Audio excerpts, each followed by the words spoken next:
الحمد للہ وکفا والصلاة والسلام على عباده الذین اصطفى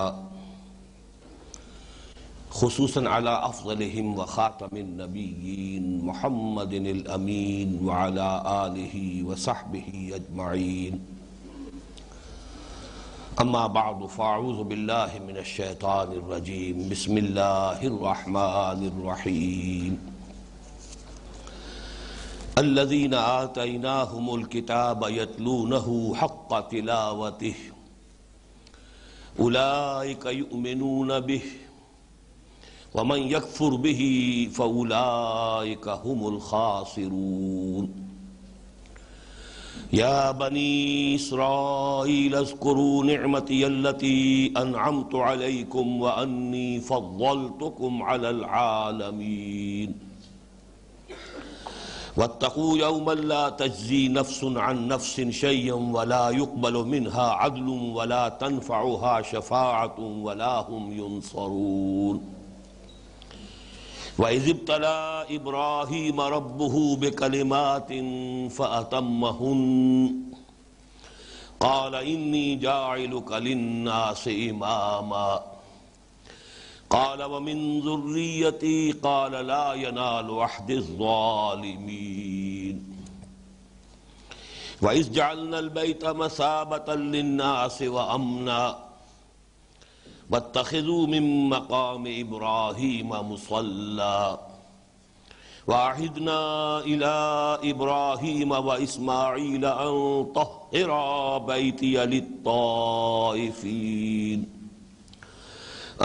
طهرا بيتي للطائفين والعاكفين والركع السجود وإذ قال إبراهيم رب اجعل هذا بلدا آمنا وارزق أهله من الثمرات من آمن منهم بالله واليوم الآخر قال ومن كفر فأمتعه قليلا ثم أضطره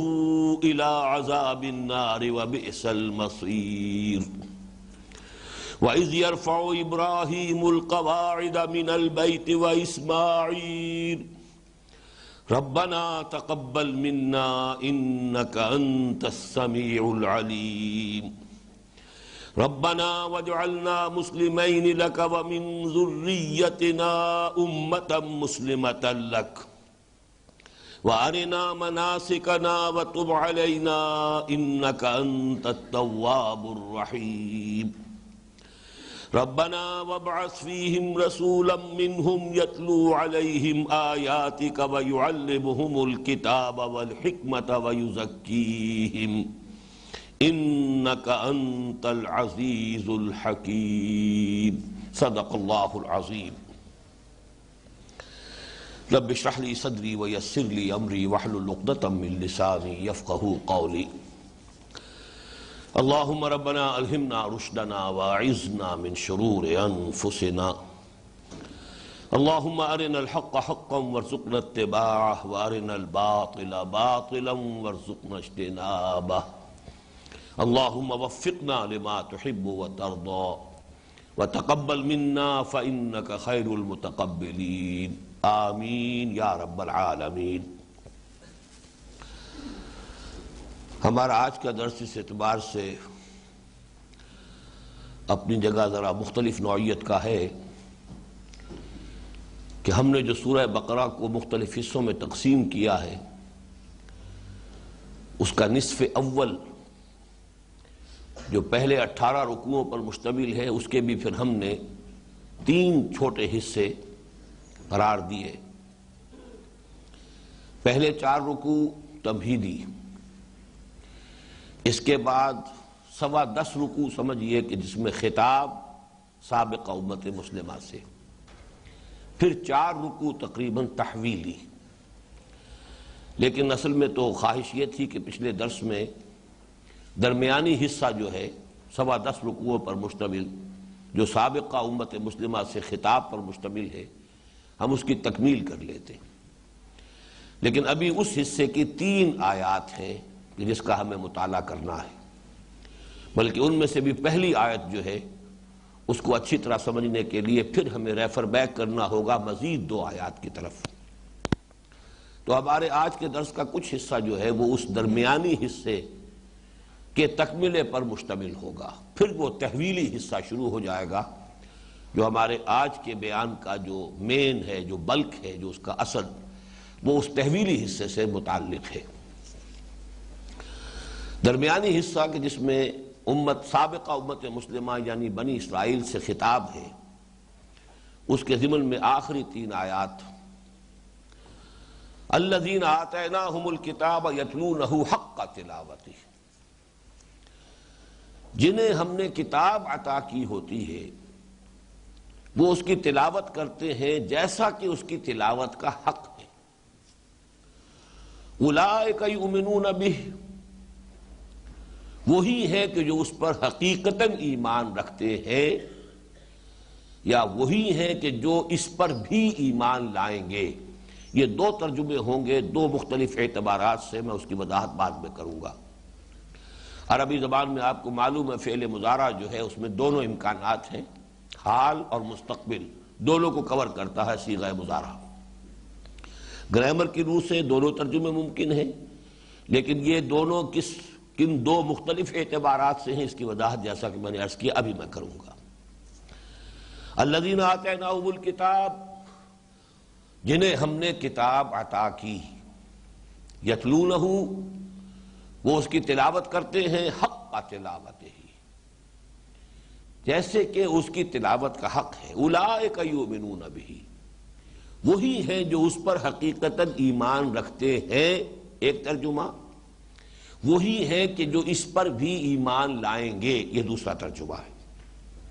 وَمَن يَكْفُرْ بِهِ فَأُولَئِكَ هُمُ الْخَاسِرُونَ، اور جو اس کا کفر کرتا ہے، اور کفر کے بھی 2 مفہوم، ناشکری اور انکار۔ پہلا ترجمہ ہوگا تو اس کے حوالے سے ناشکری، دوسرا ترجمہ ہوگا تو اس کے حوالے سے انکار۔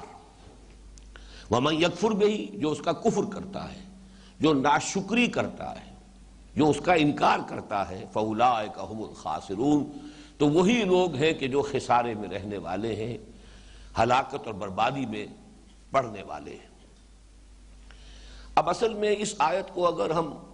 ایک آئسولیٹڈ آیت کی حیثیت سے علیحدہ، سیاق و سباق سے علیحدہ کر کے،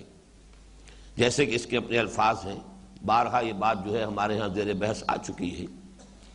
کہ قرآن حکیم میں ہر آیت کا اپنی جگہ پر ایک مفہوم، اپنی جگہ پر اس کا ایک مدلول ہے، کونوٹیشن ہے، لیکن سیاق و سباق سے، ربط کلام سے، اس کے مفہوم میں، مدلول میں، اس کے معنی میں ایک نئی ڈائمنشن کا اضافہ ہوتا ہے،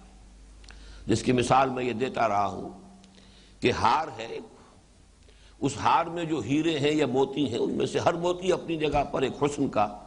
مرقع ہے، مجسمہ ہے، لیکن ہار میں جو ترتیب ہوئی ہے، جس ترتیب سے انہیں پرویا گیا ہے، اب اس سے ان موتیوں کا حسن دوبالا ہو جاتا ہے۔ تو یہی معاملہ ہے کہ ہر آیت اپنی جگہ پر علم، حکمت، معنی، ہدایت، اس کا ایک بہت بڑا ہیرا ہے، بہت بڑا موتی ہے، تو اسے اپنی جگہ رکھ کر بھی دیکھیے۔ پھر یہ کہ جس طریقے سے اسے اس ہار کی ڈوری میں پرویا گیا ہے، سیاق و سباق جو ہے اس کے حوالے سے کس مضمون کے سلسلے میں یہ آیت وارد ہوئی ہے، تو اس کے حوالے سے غور کریں۔ تو یہ آیت خاص طور پر ایک نمایاں مثال کی حیثیت رکھتی ہے ان دونوں اعتبارات میں جو کچھ ایک اضافہ ہوتا ہے معنی کا، یا کچھ فرق و تفاوت پیدا ہوتا ہے۔ الذین آتیناہم الکتاب یتلونہ حق تلاوتہ، وہ لوگ کہ جنہیں ہم نے کتاب دی ہے وہ اس کی تلاوت کرتے ہیں جیسے کہ اس کی تلاوت کا حق ہے۔ اولئک یؤمنون بہ، جو یہ کیفیت کے حامل ہیں، جن کے اندر یہ کیفیت ہے، جو کتاب کی تلاوت کرتے ہیں، وہی حقیقت میں اس پر ایمان رکھتے ہیں۔ جو نہیں کرتے گویا کہ چاہے زبان سے دعویٰ کریں کہ ہم ایمان رکھتے ہیں، وہ ایمان نہیں رکھتے۔ اولئک یؤمنون بہ، وہ اس پر ایمان رکھتے ہیں۔ اگر ہم نے کتاب انہیں دی ہے اور اس کتاب کو مانتے ہیں کہ وہ ہماری کتاب ہے، اللہ کی کتاب ہے، کتاب ہدایت ہے، تو کیسے ممکن ہے کہ عدم التفات ہو، بے اعتنائی ہو، اسے پڑھنے کی طرف طبیعت مائل نہ ہو، اس پر غور و فکر کرنے کے لیے طبیعت میں آمادگی نہ، کیسے ممکن ہے؟ امپاسبل، ناممکن۔ تو ایک ہے دعویٰ ایمان، ایک ہے حقیقت ایمان۔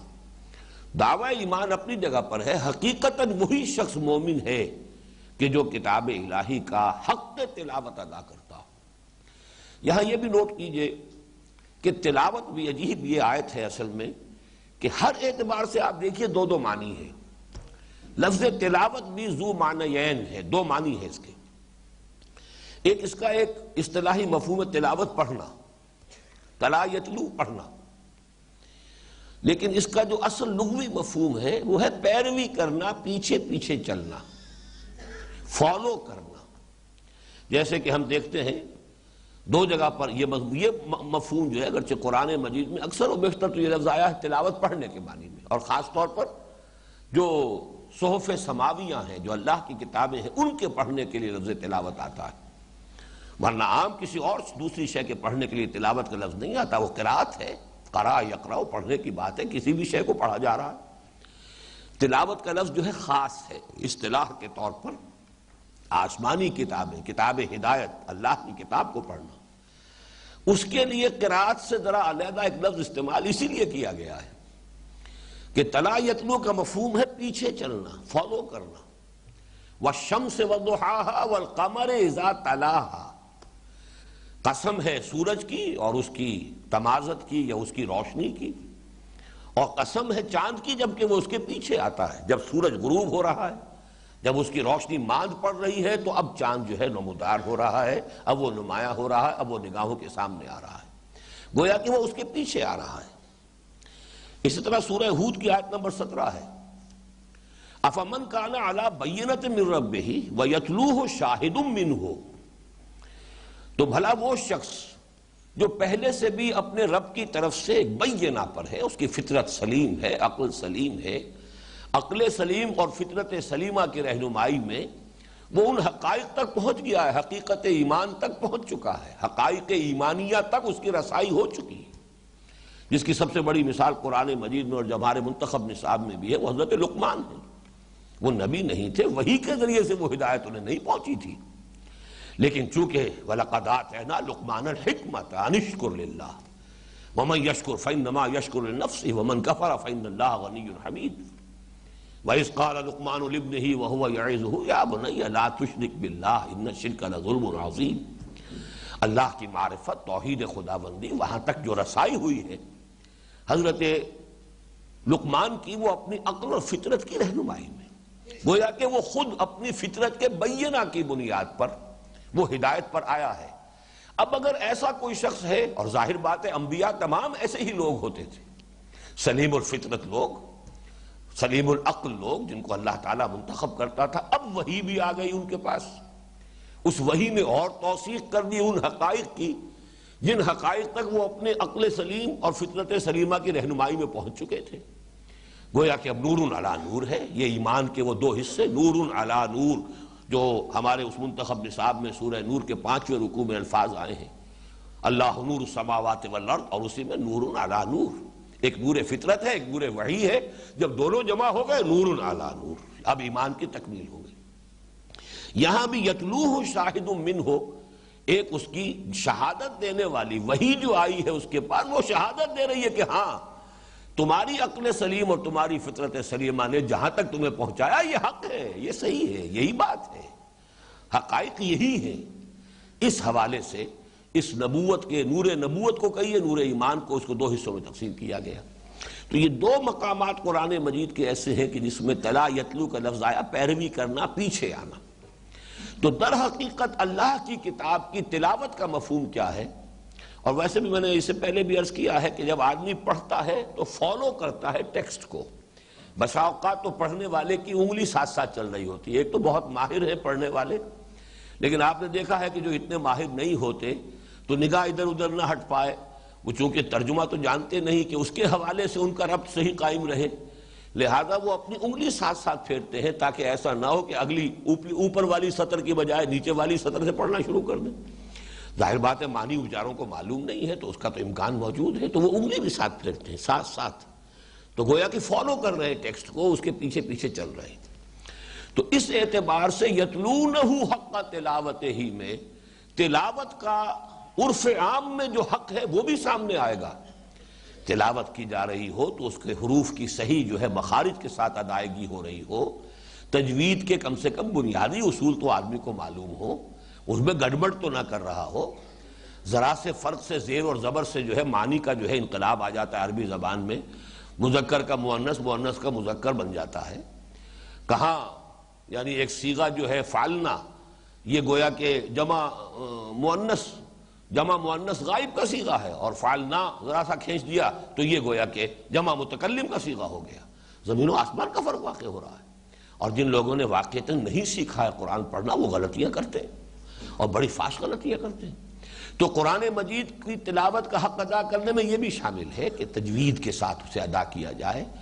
اس کے رموز و اوقاف جو ہیں ان کی بنیادی معلومات ہوں، کہاں رکنا ہے کہاں نہیں رکنا ہے، کہاں وصل ہے کہاں فصل ہے، یہ بھی معلوم ہو۔ پھر قرآن مجید کی تلاوت کا ایک حق یہ بھی ہے کہ اسے اپنے معمولات میں شامل کیا جائے۔ وہ گویا کہ انسان کی روح کی غذا ہے۔ اگر جسم کو غذا آپ دن میں 3 دفعہ فراہم کر رہے ہیں تو کم سے کم 1 دفعہ تو پورے 24 گھنٹوں میں اس روح کی غذا کا بھی اہتمام کیجئے، یہ آپ کے معمولات میں شامل ہو۔ اس کی ایک منزل انسان اپنے لیے معین کر چکا ہو کہ اتنا حصہ تو مجھے ہر روز پڑھنا ہی ہے، جس میں کہ جو بلند ترین مقام ہے وہ یہ ہے جو اکثر صحابہ کا معمول تھا کہ ایک منزل روزانہ پڑھ کر ہر ہفتے قرآن مجید ختم کیا جائے۔ اس کے بعد جب زمانہ ذرا آیا ہے بات کا کہ جس میں وہ جوش اور وہ جذبہ نہیں رہا، تو پھر یہ 30 پاروں میں تقسیم کیا گیا قرآن کو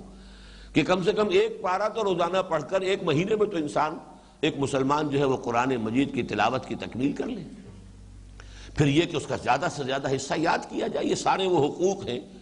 جو میں نے جو مسلمانوں پر قرآن مجید کے حقوق نامی میرا کتاب چاہے جو ہماری بنیاد کی حیثیت رکھتا ہے، سن 68 کی میری تقریر ہے، یہ ساری چیزیں تفصیل سے بیان کی ہیں اس میں کہ حق تلاوت جو ہے وہ بئی معنی، تلاوت بمعنی پڑھنا، اس کا حق بھی اس کے بغیر ادا نہیں ہوتا کہ انسان جو ہے اس کو پڑھے، تجوید سے پڑھے، صحیح طریقے سے پڑھے، اس کو معمولات میں شامل کرے، اس کا مستقل نظام ہو، پھر یہ کہ ٹھہر ٹھہر کر پڑھے، اور اللہ تعالیٰ اس سے آگے جو ہے اس کے فہم کی توفیق دے، غور و فکر کرتے ہوئے پڑھے۔ لیکن اسی میں شامل ہو جائے گا دوسرا مفہوم بھی، پڑھ رہا ہے اور پیروی نہیں کر رہا، عمل نہیں کر رہا اس پر، تو یہ پڑھنا کہاں ہوا؟ تلاوت کا دوسرا مفہوم بھی ہے کہ اس کے پیچھے چلیے، اسے فالو کیجئے، اسے اپنا امام بنائیے۔ ختم قرآن پر جو دعا مانگتے ہیں وَاجْعَلْهُ لَنَا إِمَامًا وَنُورًا وَهُدًى وَرَحْمَةً، اے اللہ اس قرآن کو ہمارا امام بنا دے، ہمارے لیے نور بنا دے، ہمارے لیے ہدایت بنا دے، ہمارے لیے رحمت بنا دے۔ تو پہلا لفظ امام ہے جس کے پیچھے چلا جاتا ہے۔ قرآن کو امام ہمارے لیے بنا دے تو اللہ تو تبھی بنائے گا جب آپ اسے اپنے امام کی حیثیت سے قبول کریں اور اختیار کریں، پھر اللہ کی توفیق بھی شامل حال ہوگی اور آپ واقعی اس کی پیروی کر سکیں گے۔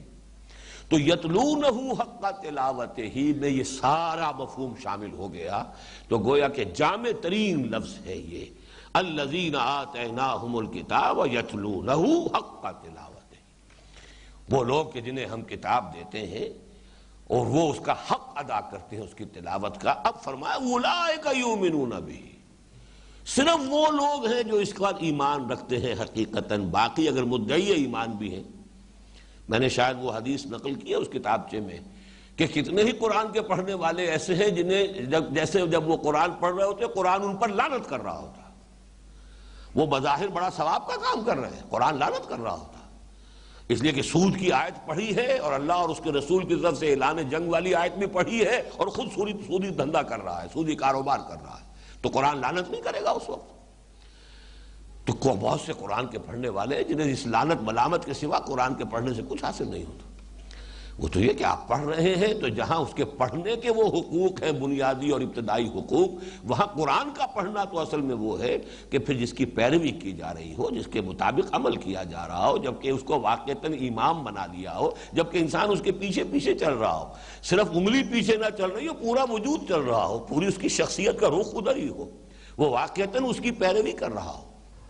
وہی لوگ ہیں جو اس پر ایمان لانے والے ہیں۔ یہ گویا کہ وہی بات ہو گئی جو اس حدیث میں جو اس کتاب میں میں نے کوٹ کی ہے، اس کا حوالہ وہاں سے دیکھ لیجئے گا کہ حضور نے فرمایا ما آمن بالقرآن من استحل محارمہ، اس شخص کا قرآن پر کوئی ایمان نہیں ہے کہ جس نے اس کی حرام کردہ اشیاء کو اپنے لیے حلال ٹھہرا لیا۔ لاکھ دعویٰ کرے کہ میرا قرآن پر ایمان ہے، چاہے حافظ قرآن ہو، حافظ قرآن کا چاہے مفسر قرآن، اگر قرآن ایک شے کو حرام قرار دیتا ہے اور وہ اس میں ملوث ہے، اسے اپنے لیے حلال کیے بیٹھا ہے، تو اس کا قرآن پر کوئی ایمان نہیں۔ ما آمن بالقرآن من استحل محارمہ، وہ گویا کہ منفی اسلوب ہے اسی بات کا، اولئک یؤمنون بہ، یہ ہے وہ لوگ جو واقعتاً اس پر ایمان رکھتے ہیں، وہ اگر دعویٰ ایمان کریں تو سچے ہیں۔ ومن یکفر بہ، اب یہاں یکفر انکار کے معنی میں نہیں آئے گا اس مفہوم میں، بلکہ کفر جو ہے وہ شکر کے مقابلے میں ہے۔ وہی آیت جو ہم ابھی سورہ لقمان کی پڑھ رہے تھے، جو وَلَقَدْ آتَيْنَا لُقْمَانَ الْحِكْمَةَ أَنِ اشْكُرْ لِلَّهِ وَمَنْ يَشْكُرْ فَإِنَّمَا يَشْكُرُ لِنَفْسِهِ وَمَنْ كَفَرَ فَإِنَّ اللَّهَ غَنِيٌّ حَمِيدٌ۔ شکر بمقابلہ کفر، کفر بمقابلہ شکر۔ لَإِن شَكَرْتُمْ لَأَزِيدَنَّكُمْ وَلَئِن كَفَرْتُمْ إِنَّ عَذَابِي لَشَدِيدٌ۔ دیکھو اگر تم شکر کرو گے میں اور دوں گا اور نوازوں گا، میری نعمتوں کے اندر اور اضافہ ہوگا، اور اگر تم نے کفران نعمت کیا، ناشکری کی، تو میرا عذاب بھی بڑا سخت ہے۔ تو یہاں پر گویا کہ وہ لوگ ناشکری کر رہے ہیں، اللہ کی کتاب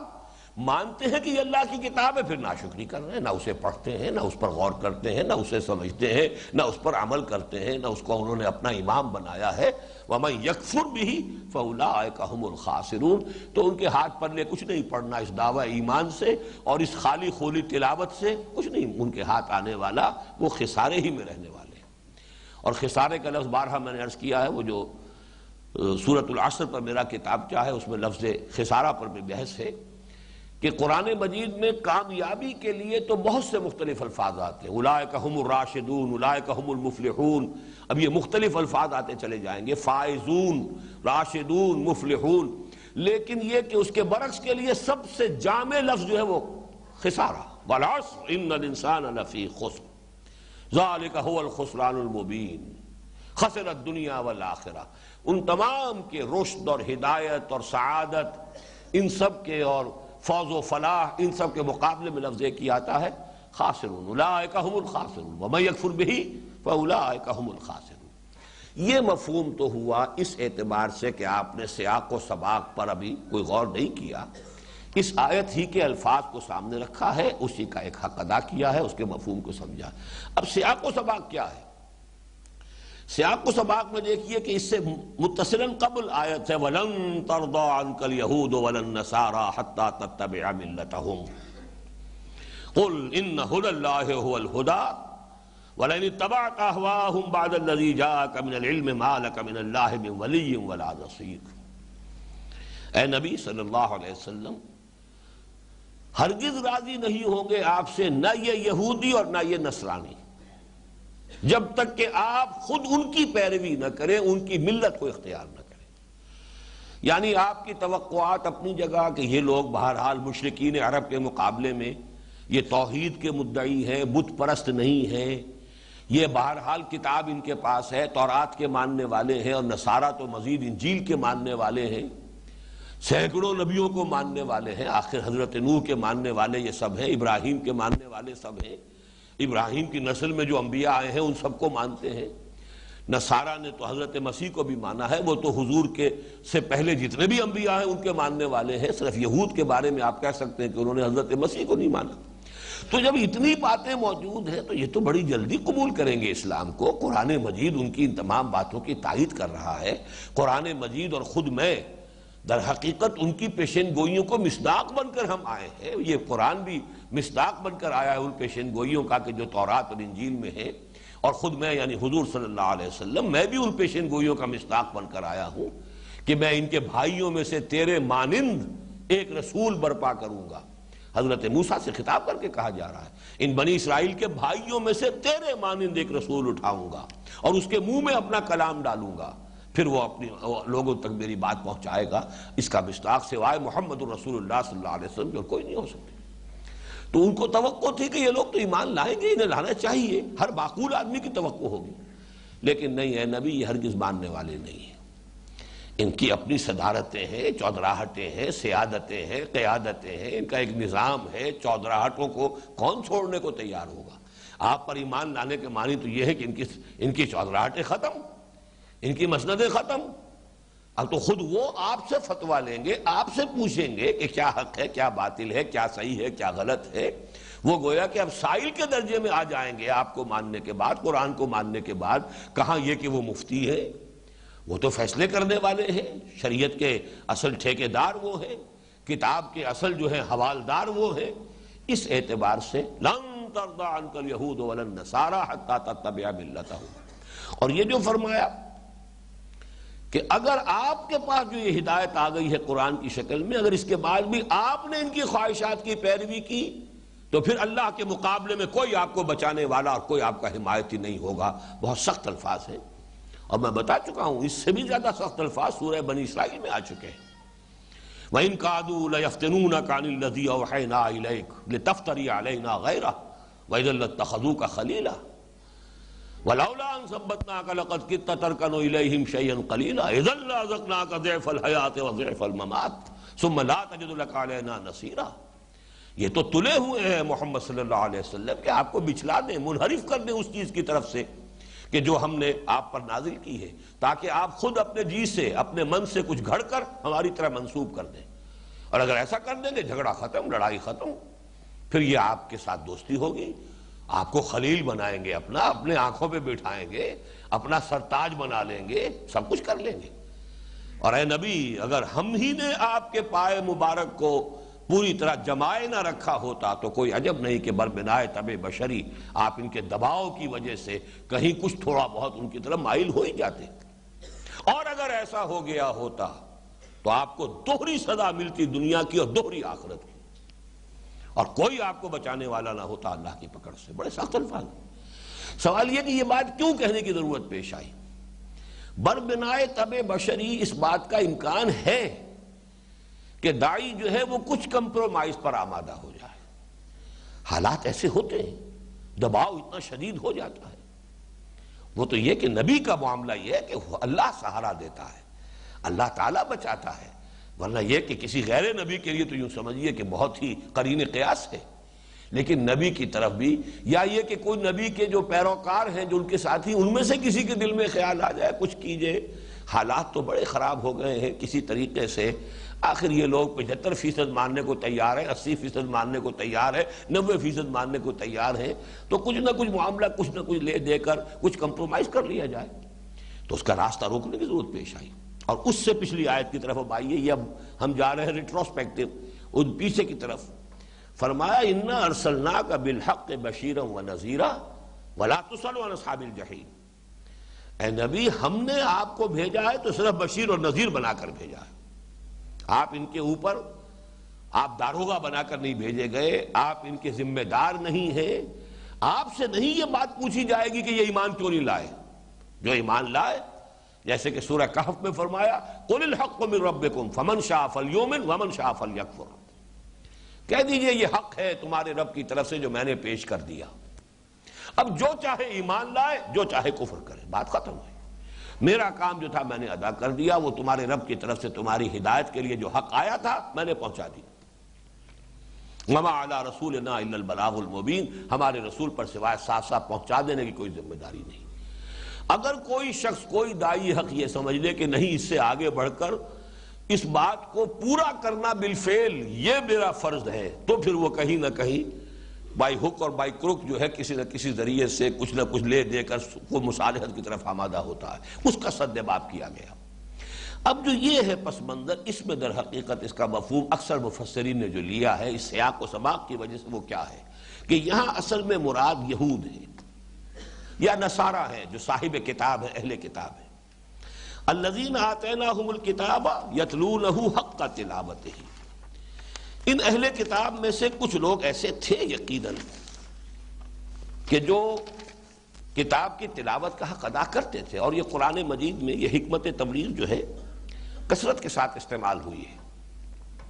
دیکھیے، آپ کا کسی سے بحث مباحثہ چل رہا ہے، پرسن ٹو پرسن،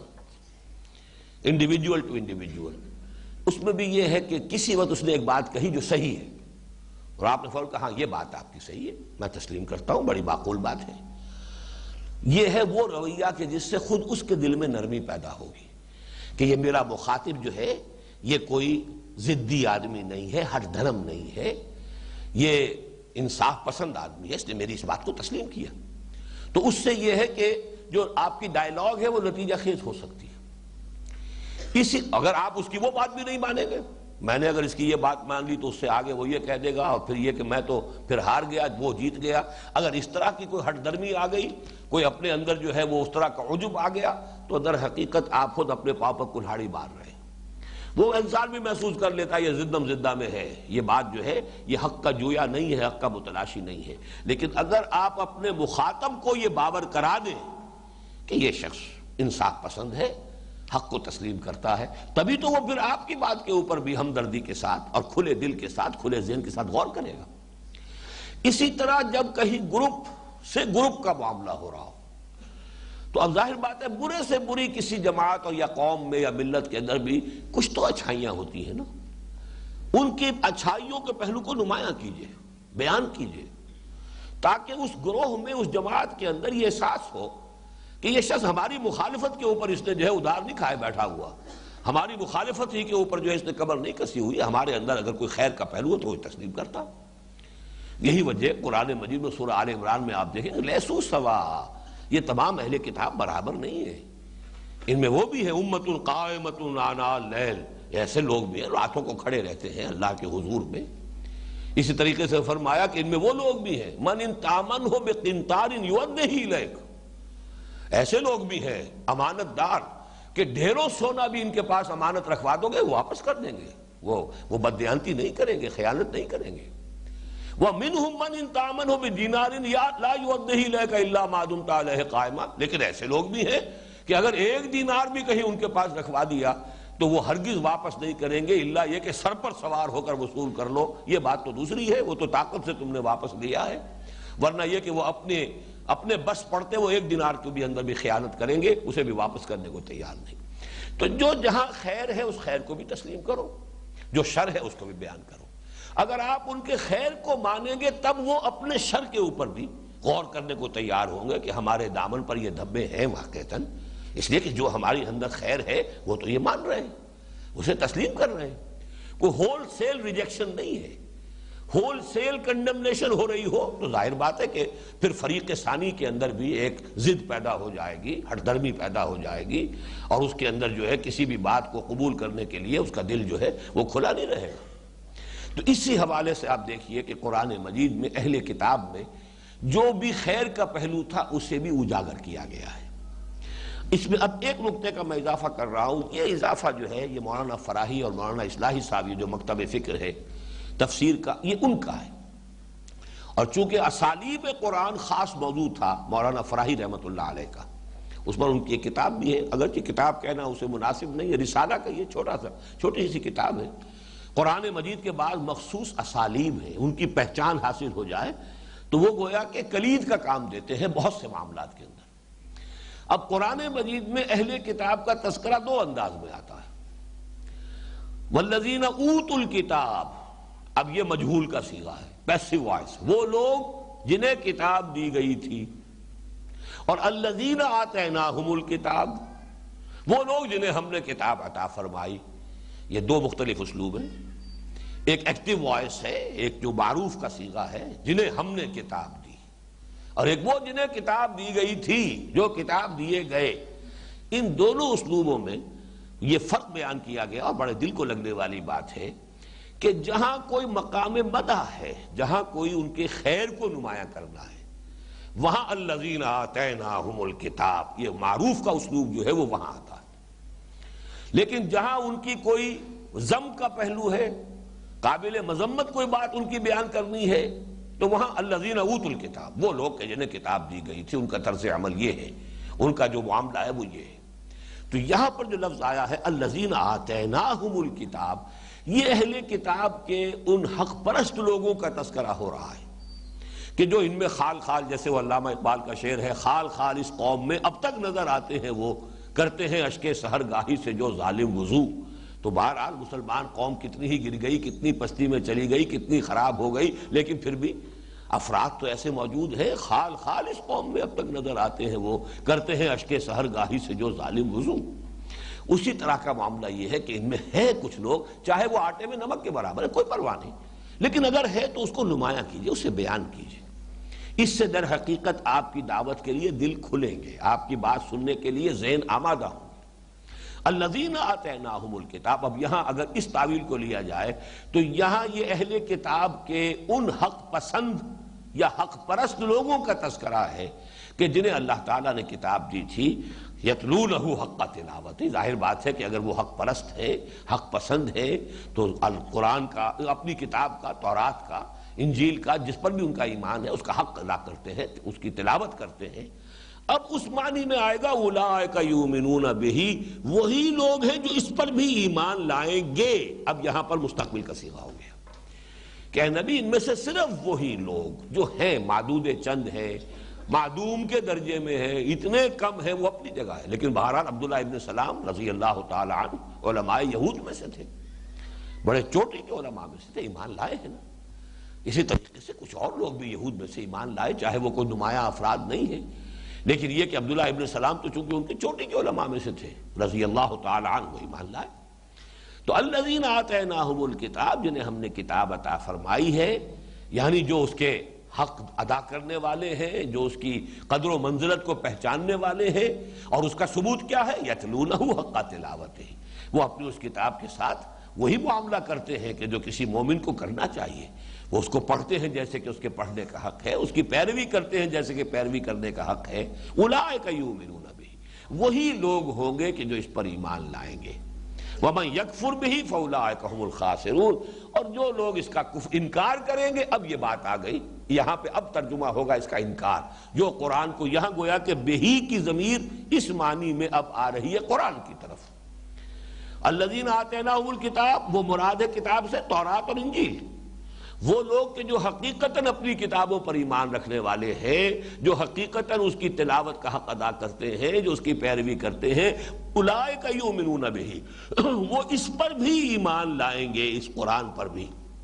ومن یکفر بہ، اور جو اس کا انکار کرے گا، فاولئک ھم الخاسرون، تو وہ تو بہرحال پھر خسارہ پانے والوں میں سے ہے، وہ تو تباہی اور بربادی جو ہے اس کا مقدر بنے گی۔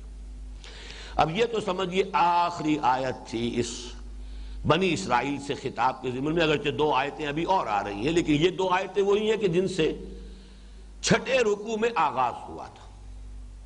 ان میں سے پہلی آیت تو بین ہی انہی الفاظ کے ساتھ ہے، اسی لیے میں بریکٹ کا لفظ استعمال کرتا ہوں، وہاں بریکٹ شروع ہوئی تھی، یہاں وہ بریکٹ بند ہو رہی ہے۔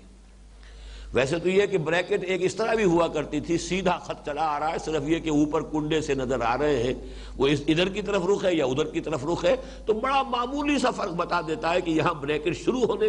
کی نشانی ہے اور یہ بریکٹ کے ختم ہونے کی نشانی ہے۔ وہی فرق آپ کو اس مقام پر دوسری آیت میں نظر آ جائے گا۔ پہلی آیت بعین ہی وہی ہے، یا بنی اسرائیل اذکروا نعمتی التی انعمت علیکم، اے بنی اسرائیل،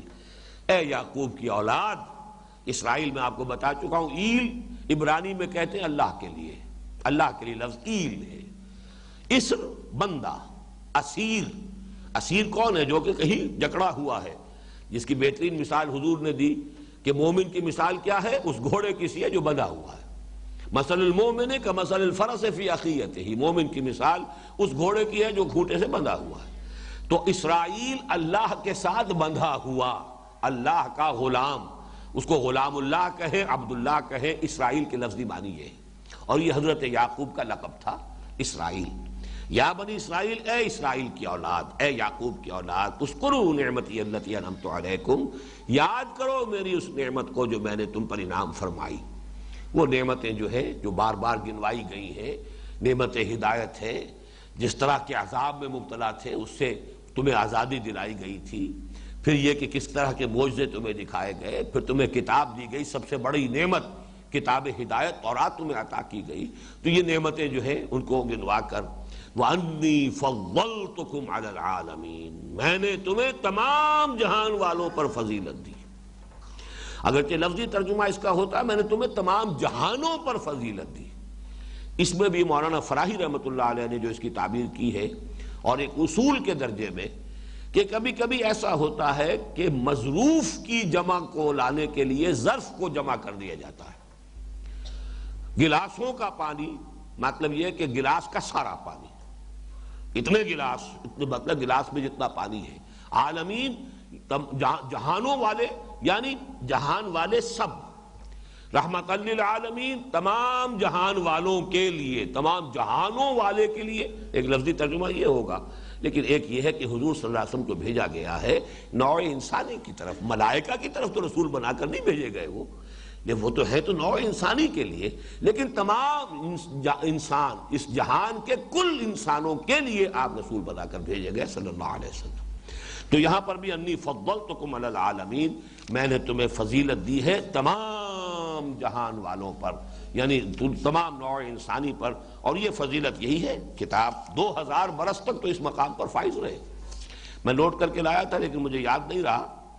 یہ 4 مقامات ایسے ہیں قرآن مجید کے کہ جس میں یہ الذین آتیناہم الکتاب کا انداز آیا، ورنہ اکثر و بیشتر تو اہل کتاب پر جو ہے تنقید ہوئی ہے، ان کے جو کنڈمنیشن والی معاملات ہیں وہی آئے ہیں، تو اوت الکتاب وہ لوگ جنہیں کتاب دی گئی، لیکن یہ کہ الذین آتیناہم الکتاب یعرفونہ کما یعرفون ابناءہم، یہ سورہ بقرہ ہی میں آگے چل کر آیت آ جائے گی،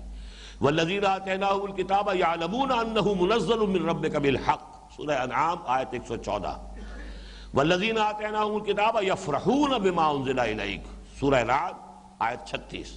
الذین آتیناہم الکتاب من قبلہ ہم بہ یؤمنون، سورہ قصص آیت 56۔ تو اس طریقے سے 4 مقامات پر یہ آیا ہے کہ انہیں کتاب دی گئی، اور ان کے لیے ایک معاملہ جو ہے وہ پھر مدح کی بات آتی ہے۔ یا بنی اسرائیل اذکروا نعمتی التی انعمت علیکم انی فضلتکم علی العالمین، تمام جہان والوں پر تمہیں فضیلت عطا کی۔ یہی مفہوم پھر امت مسلمہ کے لیے آیا ہے 2 طرح کے الفاظ سے۔ سابقہ امت کے لیے بین ہی یہی الفاظ انی فضلتکم علی العالمین، اسی سورہ مبارکہ میں اس سے پہلے 6 رکوع کے آغاز میں آ چکی یہی آیت، جو کہ تو کوئی شوشے کا فرق بھی نہیں۔ موجودہ امت مسلمہ کے لیے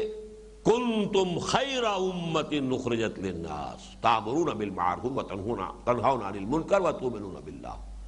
اب یہاں خیر امت، بہترین امت، تمام امتوں میں بہترین، اس اعتبار سے پھر یہ گویا کہ سابقہ امت سے بھی درجہ افضل ہو جاتا ہے۔ الفاظ کی تعبیر کا فرق ہے کہ جتنی امتیں بھی دنیا میں ہوئی ہیں ان میں خیر امت، تمام امتوں میں سب سے بہترین امت وہ یہ امت محمد صلی اللہ علیہ وسلم، کنتم خیر امت، یا یہ کہ جس کو کہا گیا ہے امتا وسطا لتکونوا شہداء علی الناس ویکون الرسول علیکم شہیدا، وہ تو اسی تحویلی حصے میں انہی 4 رکوعوں میں آ جائے گے، یہ آیت مبارکہ 17ویں رکوع میں، وَكَذَلِكَ جَعَلْنَاكُمْ أُمَّةً وَسَطًا لِتَكُونُوا شُهَدَاءَ عَلَى النَّاسِ وَيَكُونَ الرَّسُولُ عَلَيْكُمْ شَهِيدًا۔ تو چونکہ ایکسٹریمز جو ہیں ان کے بارے میں عام عرف عام یہ ہے کہ وہ بات اچھی نہیں ہوتی، بڑا ایکسٹریمسٹ ہے، تو ایکسٹریم پر چلے جانا جو ہے یہ کوئی پسندیدہ شے نہیں۔ ایک معتدل مزاج ہو، معتدل انداز ہو تو وہ گویا کہ ایک محمود ہے، بات اچھی بات ہے۔ اس حوالے سے امت وسط اس معنی میں یہاں بھی اس کا ترجمہ اکثر لوگوں نے کیا بہترین امت، درمیانی امت، بہترین امت، اگرچہ اس کے اندر گنجائش ہے کسی اور مفہوم کی بھی، اور وہ میں جب اس مقام پر ہم پہنچیں گے تو انشاءاللہ تفصیلاً گفتگو ہوگی۔ یا بنی اسرائیل اذکروا نعمتی التی انعمت علیکم وانی فضلتکم علی العالمین واتقوا یوما لا تجزی نفس عن نفس شیئا ولا یقبل منها عدل ولا تنفعها شفاعت ولا هم ينصرون۔ اب اس آیت میں تھوڑا سا خم دیا گیا ہے بریکٹ کو بند کرنے کے لیے، اول و آخر وہی ہے، واتقوا یوما لا تجزی نفس عن نفس شیئا، بین ہی انہی الفاظ سے وہ آیت شروع ہوئی، آیت نمبر 2 6 رکوع کی آیت، لیکن اس کے بعد پہلے شفاعت آئی، ولا یقبل منها شفاعت، یہاں شفاعت کو مؤخر کیا گیا، اور ولا یؤخذ منها عدل، یہ عدل کو وہاں پر یعنی کوئی اس کی فدیہ جو ہے اس کو مؤخر کیا گیا، یہاں پر عدل کو پہلے لے آئے، اور یکملوں کا لفظ شفاعت کے ساتھ تھا، یہاں عدل کے ساتھ لگا دیا، اور شفاعت کے ساتھ آیا ولا تنفعها شفاعت، چیزیں وہی 4 ہیں۔ ڈرو اس دن سے جس دن کوئی جان کسی دوسرے انسان کے کچھ کام نہ آ سکے گی، نہ کوئی شفاعت اسے کوئی فائدہ پہنچا سکے گی، نہ اس سے کوئی فدیہ یا معاوضہ قبول کیا جائے گا، ولا هم ينصرون، اور نہ ان کی کسی طرف سے کوئی مدد ہو سکے گی۔ تو 4 چیزیں جو کی تو ہیں، اور اول و آخر جو کہ تو جیسے کہ وہاں ہے، واتقوا یوما لا تجزی نفس عن نفس شیئا، یہی ہے کہ اس آیت میں ہے، چھٹے رکوع کی دوسری آیت، اور آخر میں ولا هم ينصرون، اسی پر وہ آیت ختم ہوتی ہے۔ درمیان میں صرف یہ کیا ہے، شفاعت کا ذکر وہاں ہے، ولا يقبل منها شفاعت ولا يؤخذ منها عدل، نہ تو شفاعت انہیں کو فائدہ پہنچائے گی یا قبول کی جائے گی ان کی جانب سے، نہ ہی کوئی فدیہ، کوئی معاوضہ۔ یہاں پر فرمایا ولا يقبل منها عدل، نہ کوئی بدل یا اس کا معاوضہ قبول کیا جائے گا، ولا تنفعها شفاعت، اور نہ ہی اسے کوئی شفاعت فائدہ پہنچائے گی۔ اس پر گفتگو اس مقام پر ہو چکی ہے تفصیل سے کہ شفاعت کے بارے میں قرآن مجید میں یہ دو انداز آپ کو ملیں گے، ایک ہے کیٹیگوریکل ڈینائل، بالکل نفی، کوئی شفاعت نہیں، اور ایک ہے الا کے ساتھ شفاعت، من ذا الذی یشفع عندہ الا باذنہ، اور وہاں تو در حقیقت اسی سورہ مبارکہ میں آیت الکرسی ہے۔ آیت الکرسی جو قرآن مجید کی عظیم ترین آیت جسے قرار دیا، حضور نے تمام آیات قرآنیہ کی سردار اسے قرار دیا ہے۔ اس آیت الکرسی سے پہلی آیت جو ہے اس میں شفاعت کی نفی ہے مطلق، یا ایھا الذین آمنوا انفقوا مما رزقناکم من قبل ان یاتی یوم لا بیع فیہ ولا خلۃ ولا شفاعۃ والکافرون هم الظالمون۔ تین چیزوں کی کیٹیگوریکل نفی کی گئی، اہل ایمان خرچ کر دو، لگا دو، کھپا دو اللہ کی راہ میں جو کچھ ہم نے تمہیں دیا ہے، اس سے پہلے کہ وہ دن آ جائے، من قبل ان یاتی یوم لا بیع فیہ، نہ اس میں کوئی بیع و شرع ہوگی کہ خرید و فروخت ہو، ولا خلۃ، نہ کوئی دوستی ہوگی، کوئی دوستی فائدہ نہیں پہنچائے گی، بلکہ دوستی کیا فائدہ پہنچائے گی۔ وہ تو دو مقامات پر قرآن مجید کہتا ہے کہ انسان کہے گا میرے والدین کو بھی جھونک دیا جائے، میرے بیوی بچوں کو بھی جھونک دیا جائے جہنم میں، مجھے بچا لیا جائے۔ اب اس سے آگے دوستی کس بلا کا نام ہے جب انسان اپنے قریب ترین عزیزوں کے بارے میں یہ کہے گا۔ سورہ عبس میں بھی موجود ہے اور سورہ معارج میں بھی موجود ہے، بالکل واضح الفاظ کے اندر۔ تو اس حوالے سے اس روز کوئی دوستی، کوئی رشتہ داری کوئی فائدہ نہیں پہنچائے گی، ولا شفاعت، نہ کوئی شفاعت ہوگی۔ وہاں شفاعت کی نفی مطلق ہو رہی ہے، کلی۔ یہ ایک انداز ہے، وہی ان دو آیتوں میں ہے، واتقوا یوما لا تجزی نفس عن نفس شیئا ولا يقبل منها شفاعت ولا يؤخذ منها عدل ولا هم ينصرون۔ واتقوا یوما لا تجزی نفس عن نفس شیئا ولا يقبل منها عدل ولا تنفعها شفاعت ولا هم ينصرون۔ ایک انداز الا کے ساتھ ہے، من ذا الذی یشفع عندہ الا باذنہ، اور یہ حدیث اور یہ الفاظ جو ہیں اسی آیت الکرسی میں آ گئے ہیں جو اس آیت کے فوراً بعد ہے۔ ہاں، اللہ جس کے لیے چاہے گا اور جس کو چاہے گا شفاعت کی اجازت دے دے گا، اس پر وہ گفتگو پھر کریں گے انشاءاللہ اسی مقام پر جہاں یہ مضمون زیر بحث آئے گا۔ اس وقت جو اس آیت کا جو اصل ہے، ہر شے کی ایک امپورٹ ہے، کنوٹیشن ہے، اس کا ایک تاثر ہے جو قلب پر آنا چاہیے، اسی لیے یہ الفاظ آئے ہیں تاکہ قلب پر وہ اس کے اثرات وارد ہوں۔ کوئی شفاعت نہیں، یہاں تو در حقیقت کیٹیگوریکل نفی ہے۔ واتقوا یوما لا تجزی نفس عن نفس شیئا ولا يقبل منها عدل، عدل جو ہے بدل کو کہتے ہیں، برابری کی شے۔ یہ خطا ہوئی ہے، اس کے برابر گویا کہ کفارہ یہ میں دے رہا ہوں، یہ گناہ ہوا تھا، اس کی گویا کہ برابری کے درجے میں پھر کفارہ ہو جائے گا۔ خاص طور پر سورہ مائدہ میں جب آیا ہے کہ اگر احرام کی حالت میں اگر کہیں شکار کر بیٹھے انسان تو اس کا جو پھر ہرجانہ ہے، جو کفارہ ہے، وہ اسی جیسا جانور، اسی کی طرح کا، اگر کوئی ہرن آپ نے شکار کر لیا تو کوئی بکری یا بھیڑ یا بیڑا جو ہے وہ اس کی جگہ پر کفارہ ہو جائے گا، کفارے میں اس کی قربانی دینا جو ہے۔ لیکن اگر نیل گائے کی ہے یا کوئی اور اسی سائز کا جانور تو پھر گائے دینی پڑے گی۔ اس حوالے سے اس کے بھی برابری کا معاملہ ہوگا، تو جتنی بڑی خطا ہے اتنا ہی بڑا اس کا کوئی جرمانہ یا اس کا کفارہ جو ہے وہ بھی اس کے برابر ہوگا۔ اس حوالے سے عدل، کسی شے کا کوئی فدیہ، کسی شے کا کوئی بدل، کسی شے کا کوئی معاوضہ، ظاہر بات ہے کہ وہاں معاوضہ کیا ہوگا، کسی کے پاس دینے کے لیے کیا ہوگا؟ وہ تو یہ کہ حقوق العباد کے معاملے میں تو حدیث میں آتا ہے کہ وہاں کی کرنسی ہوگی نیکیاں اور گناہ۔ آپ نے کسی کا حق مارا تھا، کسی پر زیادتی کی تھی، کسی کی بے عزتی کی تھی، کسی کی آپ نے غیبت کی تھی، کسی پر تہمت لگائی تھی، کسی کا مال ہڑپ کیا تھا، تو بہرحال وہ جب آئے گا مدعی بن کر تو اور تو آپ کے پاس کچھ نہیں ہے، آپ کی نیکیاں ہوں گی کہ اس کے حوالے کر دی جائیں گی۔ تم یہ لے جاؤ تم وہ لے جاؤ۔ وہ حدیث میں نے بارہا بیان کی ہے کہ حضور نے اس بات کو سمجھانے کے لیے بڑا پیارا انداز اختیار کیا، پہلے سوال کیا اتدرون من المفلس، کیا آپ لوگ جانتے ہیں مفلس کسے کہتے ہیں؟ مفلس کون ہوتا ہے؟ یہ انداز تھا حضور کا، سادہ سی بات ہے لیکن سوال کیا ہے تو لوگ چونک گئے نا، کوئی خاص بات معلوم ہوتی ہے، مفلس کے معنی پوچھ رہے ہیں۔ پھر انداز یہ تھا کہ سب نے جو جواب دیا وہ یہی تھا، المفلس عندنا من لا درہم لہ ولا دینار، اے حضور ہمارے نزدیک تو مفلس وہی ہوتا ہے جس کے پاس درہم و دینار نہیں، روپیہ پیسہ نہیں۔ آپ نے فرمایا نہیں، میری امت کا مفلس وہ ہوگا کہ جب قیامت کے دن حاضر ہوگا تو نمازیں بھی بہت سی لے کر آئے گا، روزے لے کر آئے گا، عبادات لے کر آئے گا۔ ایگزیکٹ الفاظ اب مجھے نہیں ہے یاد، میں اس کی وضاحت گویا کر رہا ہوں کہ فرض کیجئے بہت سے عمرے کیے ہیں، بہت سے حج کیے ہیں، ڈھیروں حج ڈھیروں عمرے، وقد شتم ھذا واکل مال ھذا، اس شخص کی اس نے اس کو گالی دی تھی، اس کی بے حرمتی کی، اس کی بے عزتی کی، اس کا مال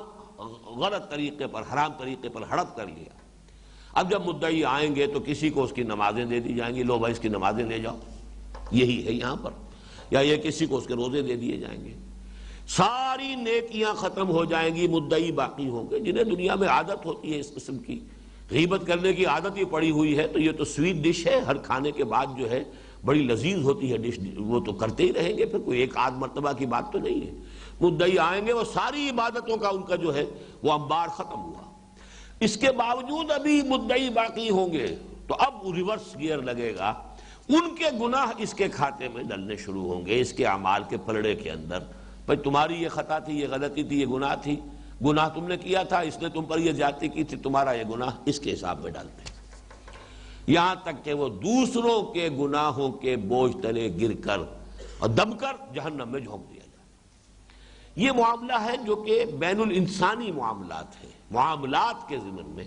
جو بھی کوتاہیاں ہوں گی وہ تو لازماً اس کا جو ہے ڈیبٹ کریڈٹ کا معاملہ ہو کر رہے گا، اور وہ ہوگا صرف نیکیوں اور گناہوں کا تبادلہ، اس کے سوا وہاں کوئی اور کرنسی نہیں۔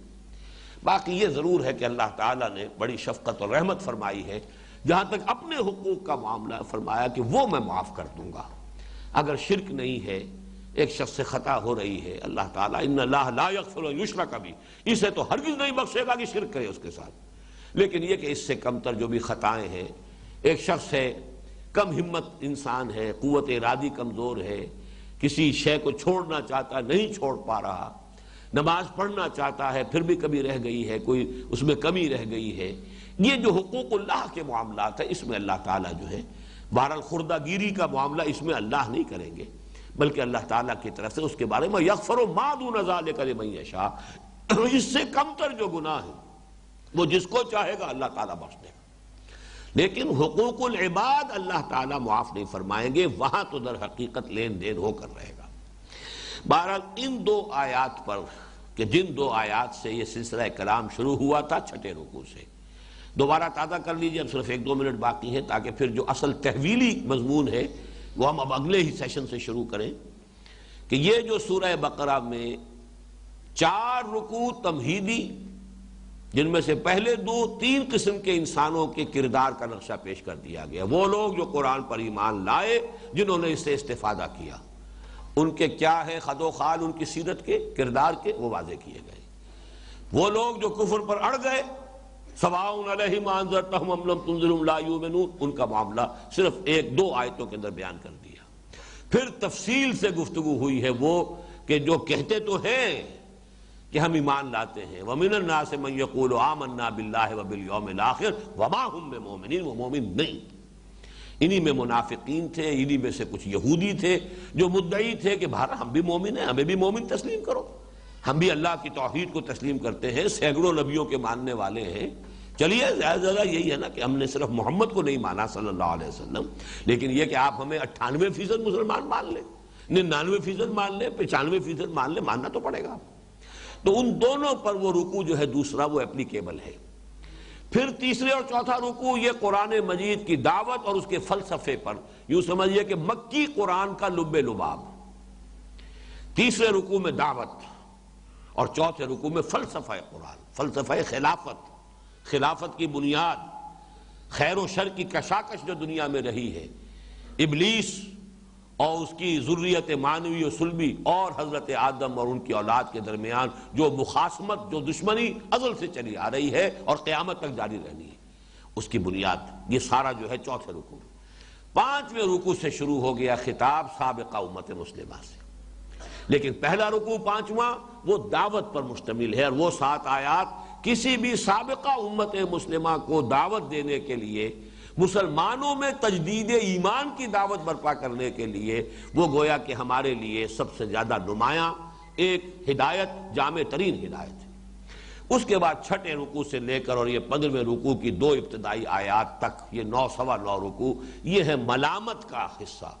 ان پر جو بھی قرارداد فرد جرم جو ہے وہ عائد کی گئی ہے، یہ تمہاری غلطیاں، یہ تمہاری گمراہیاں، یہ عقیدے کی، یہ عمل کی، یہ تمہاری ناشکریاں، اس کے نتیجے میں تمہیں معزول کیا گیا اس مقام سے جس پر تم 2000 برس تک فائز رہے ہو۔ پھر نوٹ کر لیجئے، سن کے حساب سے تقریباً 1400 قبل مسیح میں تورات عطا کی گئی ہے، اور 610 عیسوی میں حضرت عیسیٰ کے 600 برس بعد قرآن کا نزول شروع ہوا ہے۔ تحویل قبلہ تک یوں سمجھیے کہ ابھی وہ سابقہ امت جو ہے اپنے مقام پر فائز تھی، اسی لیے حضور صلی اللہ علیہ وسلم اور مسلمانوں سے بھی 16 مہینے ان کے قبلے کی طرف رخ کر کے نماز پڑھوا دی گئی۔ تحویل در حقیقت جو ہوئی ہے کہ وہ امت اب معزول، یہ نئی امت اس مقام پر فائز کی جا رہی ہے، اس کے لیے سمبل تحویل قبلہ، اب رخ بدل جائے گا۔ اس تحویلی سلسلے کی بحث جو ہے وہ اگلی آیت سے شروع ہو رہی ہے، جو انشاءاللہ ابھی ہم چند منٹ کے بعد اس دوسرے سیشن میں پڑھیں گے۔ اقول قولی ھذا واستغفر اللہ لی ولکم ولسائر المسلمین والمسلمات۔ جیسا کہ میں نے بتا دیا تھا پچھلی مرتبہ آپ کو، بس 2-3 منٹ کا وقفہ ہوگا اور اس کے بعد ہم اگلا حصہ شروع کرنے والے ہیں۔ الحمدللہ الحمدللہ وکفی والصلاة والسلام علی عبادہ الذین اصطفی، خصوصاً علی افضلہم وخاتم النبیین محمد الامین وعلی آلہ وصحبہ اجمعین۔ اما بعد فاعوذ باللہ من الشیطان الرجیم، بسم اللہ الرحمن الرحیم۔ وَإِذِ ابْتَلَىٰ إِبْرَاهِيمَ رَبُّهُ بِكَلِمَاتٍ فَأَتَمَّهُنَّ قَالَ إِنِّي جَاعِلُكَ لِلنَّاسِ إِمَامًا قَالَ وَمِن ذُرِّيَّتِي قَالَ لَا يَنَالُ عَهْدِي الظَّالِمِينَ إِلَىٰ قَوْلِهِ تَعَالَىٰ رَبَّنَا وَابْعَثْ فِيهِمْ رَسُولًا مِّنْهُمْ يَتْلُو عَلَيْهِمْ آيَاتِكَ وَيُعَلِّمُهُمُ الْكِتَابَ وَالْحِكْمَةَ وَيُزَكِّيهِمْ إِنَّكَ أَنْتَ الْعَزِيزُ الْحَكِيمُ۔ صدق اللہ العظیم۔ رب اشرح لي صدری ویسر لي امری واحلل عقدۃ من لسانی یفقہوا قولی۔ اللہم ربنا الہمنا رشدنا واعذنا من شرور انفسنا، اللہم ارنا الحق حقا وارزقنا اتباعہ وارنا الباطل باطلا وارزقنا اجتنابہ، آمین یا رب العالمین۔ جیسے کہ بہت مرتبہ عرض کیا جا چکا ہے، سورہ بقرہ کے نصف اول کا یہ تیسرا حصہ ہے،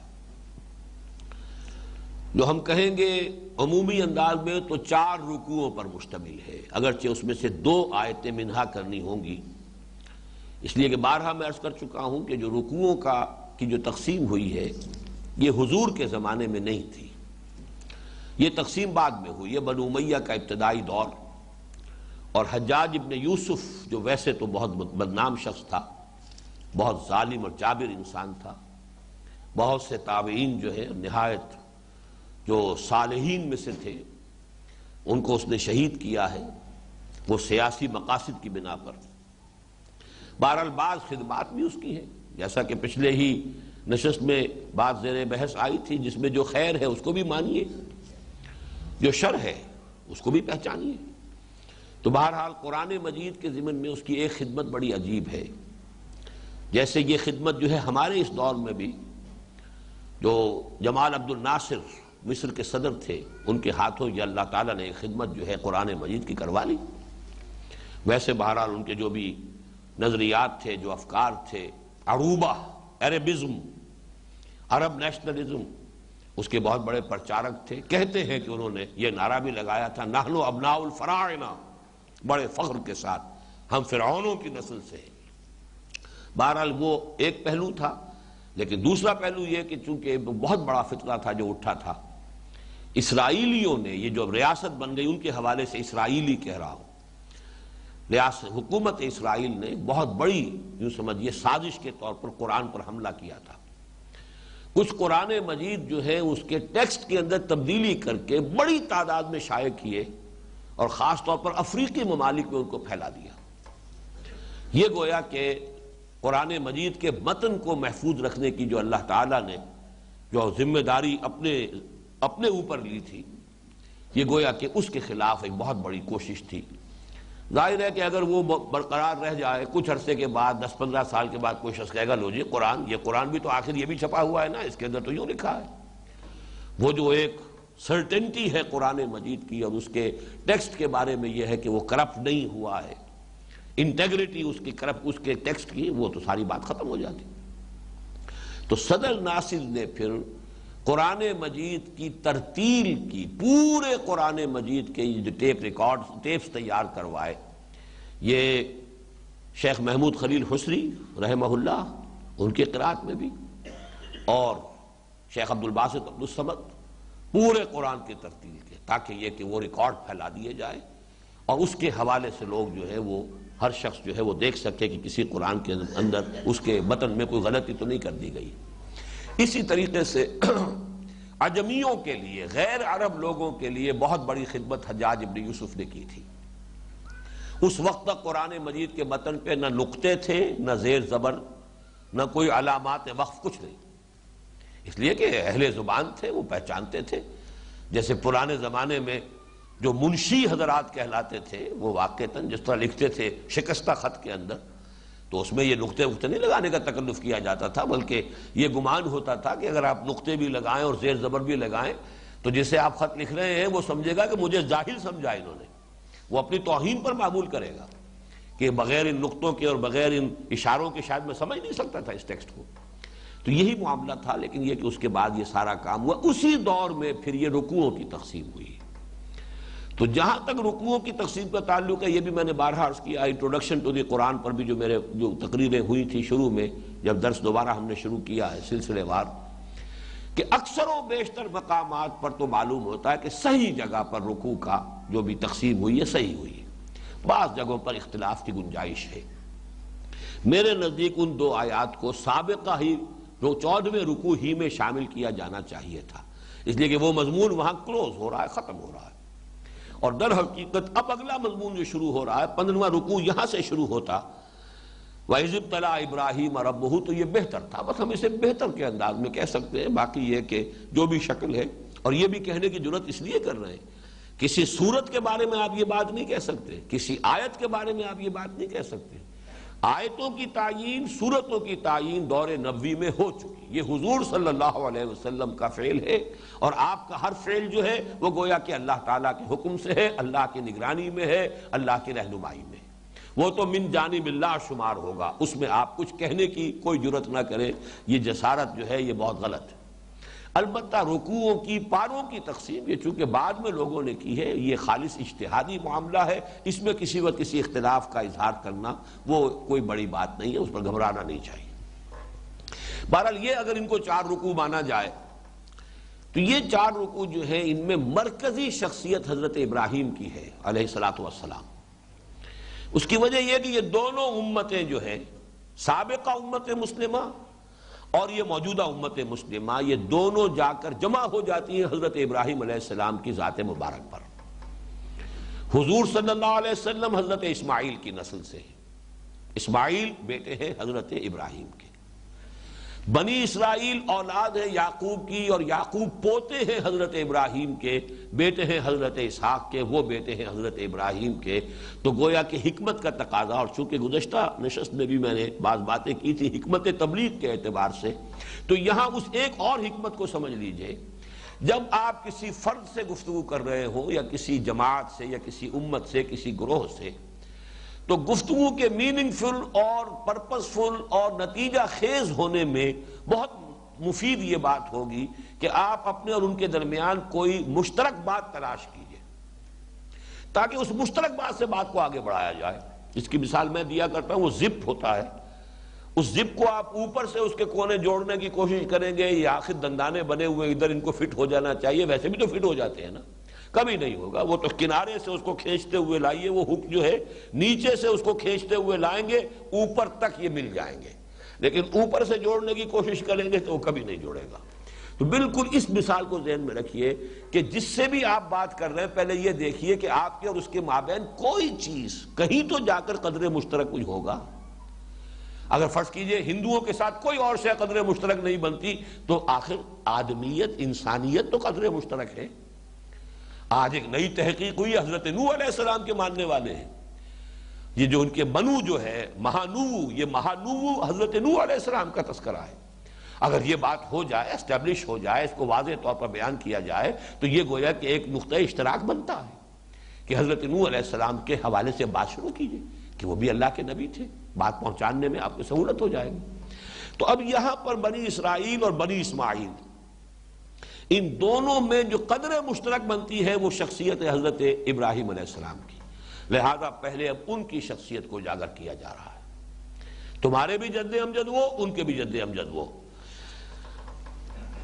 وَإِذِ ابْتَلَىٰ إِبْرَاهِيمَ رَبُّهُ بِكَلِمَاتٍ فَأَتَمَّهُنَّ، اور یاد کرو جبکہ آزمایا ابراہیم کو اس کے رب نے بہت بڑی بڑی باتوں میں، تو اس نے ان سب کو پورا کر دیا۔ یہ حضرت ابراہیم علیہ السلام کی شخصیت اور ان کی زندگی میں نہیں سمجھتا کہ اس کو سم اپ کیا جا سکتا ہے اس سے زیادہ خوبصورت اور جامع الفاظ میں، مختصر ترین الفاظ۔ ویسے تو قرآن کا فلسفہ یہ ہے کہ انسانی زندگی جو دنیاوی زندگی ہے، ویسے تو انسانی زندگی بہت طویل ہے، تو اسے پیمانہ امروز و فردا سے نہ ناپ، جاویداں پہم دواں ہر دم جواں ہے زندگی، لیکن اس زندگی کا تھوڑا سا حصہ جو کاٹا گیا ہے موت کا وقفہ درمیان میں ڈال کر، یہ جو 30 سال 40 50 60 سال کا جو یہ وقفہ ہے، یہ ہے امتحان کے لیے۔ تو گویا کہ فلسفہ زندگی اسلام کا اور قرآن کا یہ ہے کہ یہ دنیاوی زندگی ایک امتحانی پیریڈ ہے، امتحانی وقفہ ہے۔ قلزم ہستی سے تو ابرا ہے مانند حباب، اس زیاں خانے میں تیرا امتحان ہے زندگی۔ اور اسی کو قرآن نے کہا ہے، الذی خلق الموت والحیات لیبلوکم ایکم احسن عملا، جس نے یہ موت اور حیات کا یہ سلسلہ اس لیے بنایا، موت درمیان میں ڈال کر تمہاری زندگی کو 2 حصوں میں تقسیم کر دیا،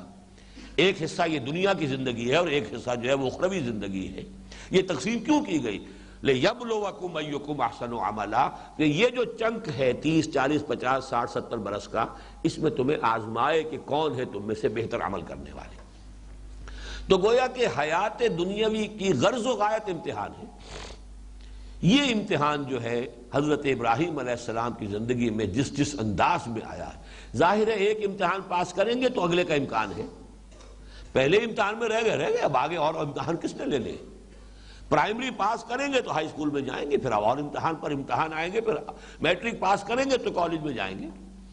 اس حوالے سے وہ ایک ایک کر کے امتحانات پورے کرتے چلے گئے، ایک ایک آزمائش میں پورے اترتے چلے گئے اور ان سب کو پورا کر دیا۔ اس ضمن پر آج سے لگ بھگ میں سمجھتا ہوں 20 سال پہلے کی بات ہے، وہ چند میری تحریریں جو مجھے بھی پسند ہے، جن میں ایک انداز جو ہے وہ آورد کا نہیں آمد کا ہے، وہ چند ہی تحریریں ہیں، جن میں ایک سورۃ العصر کا جو کتاب چاہ میرا، اس میں بھی آپ نے دیکھا ہوگا کہ ایک میری تحریر ہے۔ تحریر میں تو یقیناً جو ہے وہ آورد کا رنگ ہوتا ہے، آدمی سوچتا ہے، سوچ کر لکھتا ہے، اور ایک تقریر ہو، تقریر جو ہے اس کے اندر ایک آمد کا انداز ہوتا ہے، لیکن بعض اوقات تحریر جو ہوتی ہے اس کے اندر بھی آمد۔ تو سورۃ العصر پر میری تحریر جو ہے اس کتابچے میں، وہ اس میں مجھے بھی وہ بہت پسند ہے، آمد کا انداز ہے، ایک روانی کے ساتھ، ایک خیالات آتے ہیں غیب سے، یہ خیال جو یہ مضامی خیال میں، اور غالب سریر خامہ نوائے خروش ہے، تو یہ اسی انداز میں ہے کہ وہ باتیں اسی طرح کی ایک تحریر ہے میری حضرت ابراہیم علیہ السلام کے بارے میں۔ اور عجیب اتفاق ہے کہ یہاں بھی ایک کتاب چاہے، اس میں ایک تقریر بھی ہے میری، حج کی حکمت کیا ہے اور عید الاضحیٰ کی حکمت کیا، اور ایک وہ تحریر جو ہے وہ مجھے بہت پسند ہے، بہت مختصر، لیکن حضرت ابراہیم علیہ السلام کی زندگی میں امتحانات جس تدریج اور ترتیب سے آئے ہیں، اللہ تعالیٰ نے ایک خاص وقت میں جس کے لیے میرے ذہن کو کھولا، دل کو کھولا، قلم کو کھولا، رواں کیا، اور وہ بات بڑی خوبصورتی سے وہاں بیان ہو گئی. میں اس کا حوالہ دے رہا ہوں کہ وہ اس ایک آیت کی گویا کہ شرح ہے. اب جو مجھے یاد آ رہا ہے ابھی حال میں، تو میں نے نہیں پڑھا ہے اسے، کہ سب سے پہلا امتحان ہے عقل اور فطرت کا امتحان.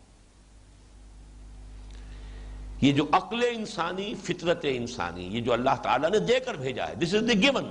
ہر انسان کے لیے. لیکن یہ کہ اس عقل و فطرت کا امتحان کیا ہے؟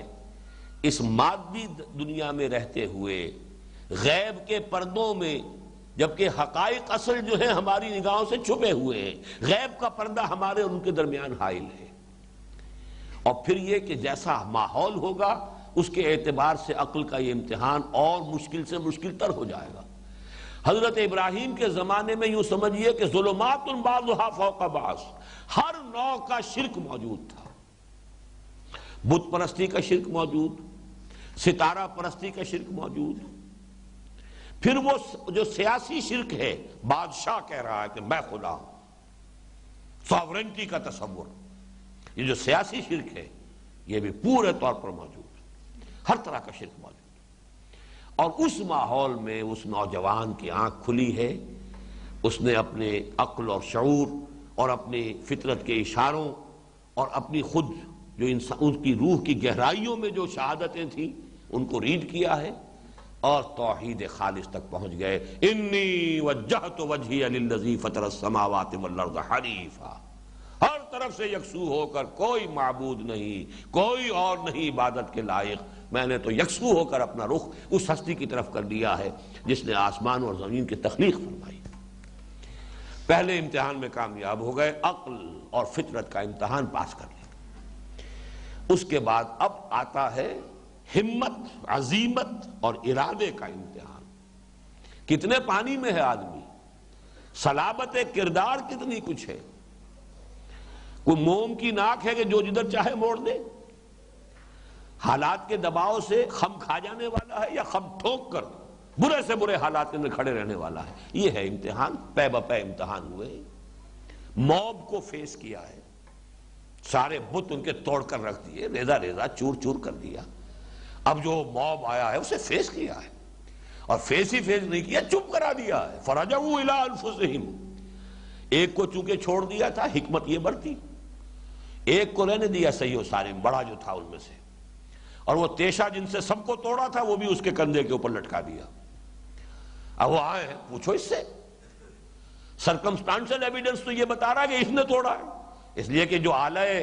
جو واردات ہے وہ بھی اس کے پاس سے برآمد ہو رہا ہے، اس کے کندھے کے اوپر رکھا ہوا ہے، پوچھو اس سے. اب ان کا تم جانتے ہو یہ بولتے نہیں. اف لکم ولما تعبدون، اب کہا حملہ کیا ہے تو تف ہے تم پر اور تمہارے معبودوں پر. جو بول نہ سکے، جو بات نہ کر سکے، جو اپنے آپ کو ڈیفینڈ نہ کر سکے، ان کو تم نے خدا سمجھا ہوا. لیکن اس کے لیے کتنی جرأت کی ضرورت تھی، کتنی ہمت کی ضرورت تھی. یہ کلمہ جو ہے اس کو کہہ دینا بڑی جرأت رندانہ کی بات ہے. اور اس موب کے سامنے ذرا تصور کیجئے، ہندوستان میں، متھرا میں، بنارس میں، کسی اور جگہ ایسا کوئی حادثہ ہو جائے، کیا ہوگا اس وقت؟ قیامت برپا ہوگی. پھر باپ سے آپ نے کہا واہجرنی ملیہ، میری نگاہوں سے دور ہو جاؤ ورنہ میں رجم کر دوں گا. گھر بار چھوڑا،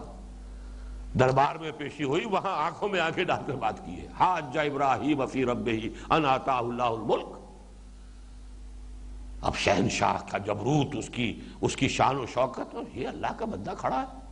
لیکن جیسے آنکھوں میں آنکھیں ڈال کر بات کی ہے، محاجہ کیا ہے، حجت پوری کی پوری جو ہے دلائل کے ساتھ اس کی بات کو غلط ثابت کیا ہے، جس کا نتیجہ پھر یہ نکلا جیسے وہ موب ہکا بکا ہو کے رہ گیا تھا. جواب کیا دیں اب اس کو؟ اپنے دلوں میں جھانکا انہوں نے، بات تو یہی ٹھیک کہہ رہا ہے، تم ہو غلط راستے پر. لیکن بہرحال ماننا تو نہیں ہے اس کو. اسی طرح وہ نمرود جو ہے، فَبُہِتَ الَّذِي كَفَرَ، مبہوت ہو کر رہ گئے. اچھا خدائی کا دعویٰ ہے تو میرا رب وہ ہے جو سورج کو مشرق سے نکالتا، تم مغرب سے نکال کے دکھاؤ. اب یہ کہ وہ دلیل کیا تھی، مناظرہ، ایک فن مناظرہ جو ہے اپنی جگہ پر ایک علیحدہ شے ہے. وہ یہ ہے کہ آپ خصم کہلاتا ہے مناظرے کے اندر، خصم دشمن کو کہتے ہیں، کہ خصم کو چپ کرانا ہے۔ اصل میں مناظرہ میں قائل کرنا پیش نظر نہیں ہوتا، کوئی مناظر کبھی اپنے اس خصم کو جو اس کے مقابلے میں آیا ہوا ہے اسے قائل کرنے کی کوشش نہیں کرتا، قائل کرنے کی کوشش کرے گا مار کھا جائے گا۔ وہاں تو یہ چپ کرنا ہے اس کو، وہ چپ کرنے والی بات ہے۔ فَبُہِتَ الَّذِي كَفَرَ، ایک بات میں تو اس نے کہا جب حضرت ابراہیم نے فرمایا میرا رب وہ ہے جو زندہ رکھتا ہے اور مارتا ہے، ربی الذی یحیی و یمیت، کہا اچھا لو میں کر کے دکھاتا ہوں۔ دو آدمی جو ہے قید خانے سے بلوائے،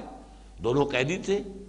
دونوں کو سزائے موت کا حکم ہو چکا تھا۔ ایک کو کہا میرا اختیار ہے، چلو جاؤ تمہیں میں نے معاف کیا، تمہیں زندہ رکھا، دوسرے کی گردن اسی میں توڑوا دی، دیکھو میں نے جس کو چاہا زندہ رکھا، جس کو چاہا مارا۔ اب اس کے بعد آخری بات ترب کا پتہ کہیے، ٹھیک ہے پھر میرا رب وہ ہے جو سورج کو مشرق سے نکال رہا ہے، فَأْتِ بِهَا مِنَ الْمَغْرِبِ فَبُہِتَ الَّذِي كَفَرَ۔ پھر جو بات ہوئی ہے ڈالیے اس کو آگ کے اندر ڈالو، جلاؤ اس کو، پتہ چل جائے گا، ہوش ٹھکانے آ جائیں گے۔ اور اس کا ایک نقطہ بہت کم لوگوں پر واضح ہے، قرآن مجید یہ کہتا ہے کہ اس پر بھی وہی لوگ جو ہے ناکام ہوئے۔ کیوں ناکام ہوئے؟ کس بات میں ناکام ہوئے؟ ان کا مقصد کیا تھا؟ وہ یہ سمجھ رہے تھے کہ جب دیکھے گا وہ آگ دہتی ہوئی تو سب نشہ ہرن ہو جائے گا توحید وحید کا، یہ سارا جو ہے جب موت نظر آئے گی، دہتی ہوئی بٹی نظر آئے گی تو اس وقت جو ہے یہ سب ختم ہو جائے گا معاملہ، رجوع کرے گا، توبہ کرے گا۔ لیکن بے خطر کود پڑا آتش نمرود میں، عشق عقل ہے محو تماشائے لب بام، ابھی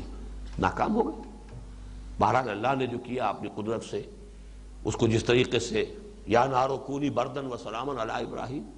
اب یہ ہے درجہ بدرجہ امتحانات۔ پھر ہجرت ہو رہی ہے، آج شام میں گئے ہیں، کل مصر گئے ہیں،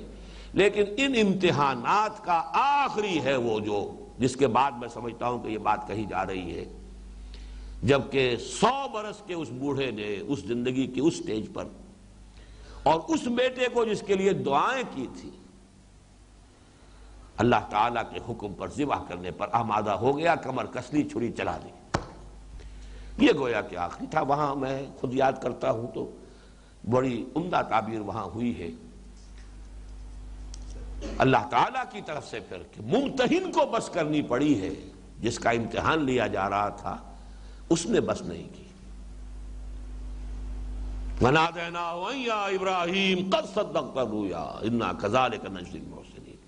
ممتحن کی بس ہوئی ہے، جس کا امتحان لیا جا رہا تھا اس کی ہمت میں کوئی کمی نہیں تھی۔ یہ ہے وہ پورا سلسلہ۔ فرمایا وَإِذِ ابْتَلَىٰ إِبْرَاهِيمَ رَبُّهُ بِكَلِمَاتٍ، اب اس کو تفسیری اعتبار سے نوٹ کر لیجئے، کلماتن یہ نکرہ جو ہے یہاں پر تفخیم کے لیے، بہت بڑی بڑی باتوں میں آزمایا، ایک سے ایک امتحان، کٹھن سے کٹھن تر، مشکل سے مشکل تر۔ فَاتَمَّهُنَّ، اس نے ان سب کو پورا کر دیا، سب میں پورا اترا۔ قَالَ إِنِّي جَاعِلُكَ لِلنَّاسِ إِمَامًا، فرمایا اے ابراہیم اب میں تمہیں نوع انسانی کا امام بنانے والا، امامت کے منصب پر فائز۔ یہ لفظ ذرا نوٹ کیجئے، امامت اور خلافت۔ اسی سورہ بقرہ کا وہ جو تمہیدی حصہ تھا اس میں خلافت کا تذکرہ ہے،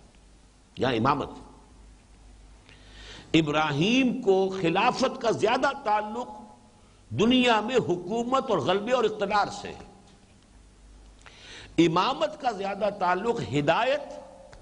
علم اور معرفت سے۔ ان دونوں چیزوں کو علیحدہ علیحدہ نوٹ کر لیجیے۔ ابراہیم کی کہیں کوئی حکومت قائم نہیں ہوئی، ابراہیم کی وہ حیثیت جو خود ان کی اپنی نسل کے اندر آگے چل کر داؤد اور سلیمان کی ہو گئی علیہ السلام، وہ حضرت ابراہیم کی کبھی نہیں ہوئی۔ امامت یہاں پر در حقیقت سمجھیے کہ امامت کا تعلق ہے عقلی، علمی، روحانی رہنمائی، ہدایت،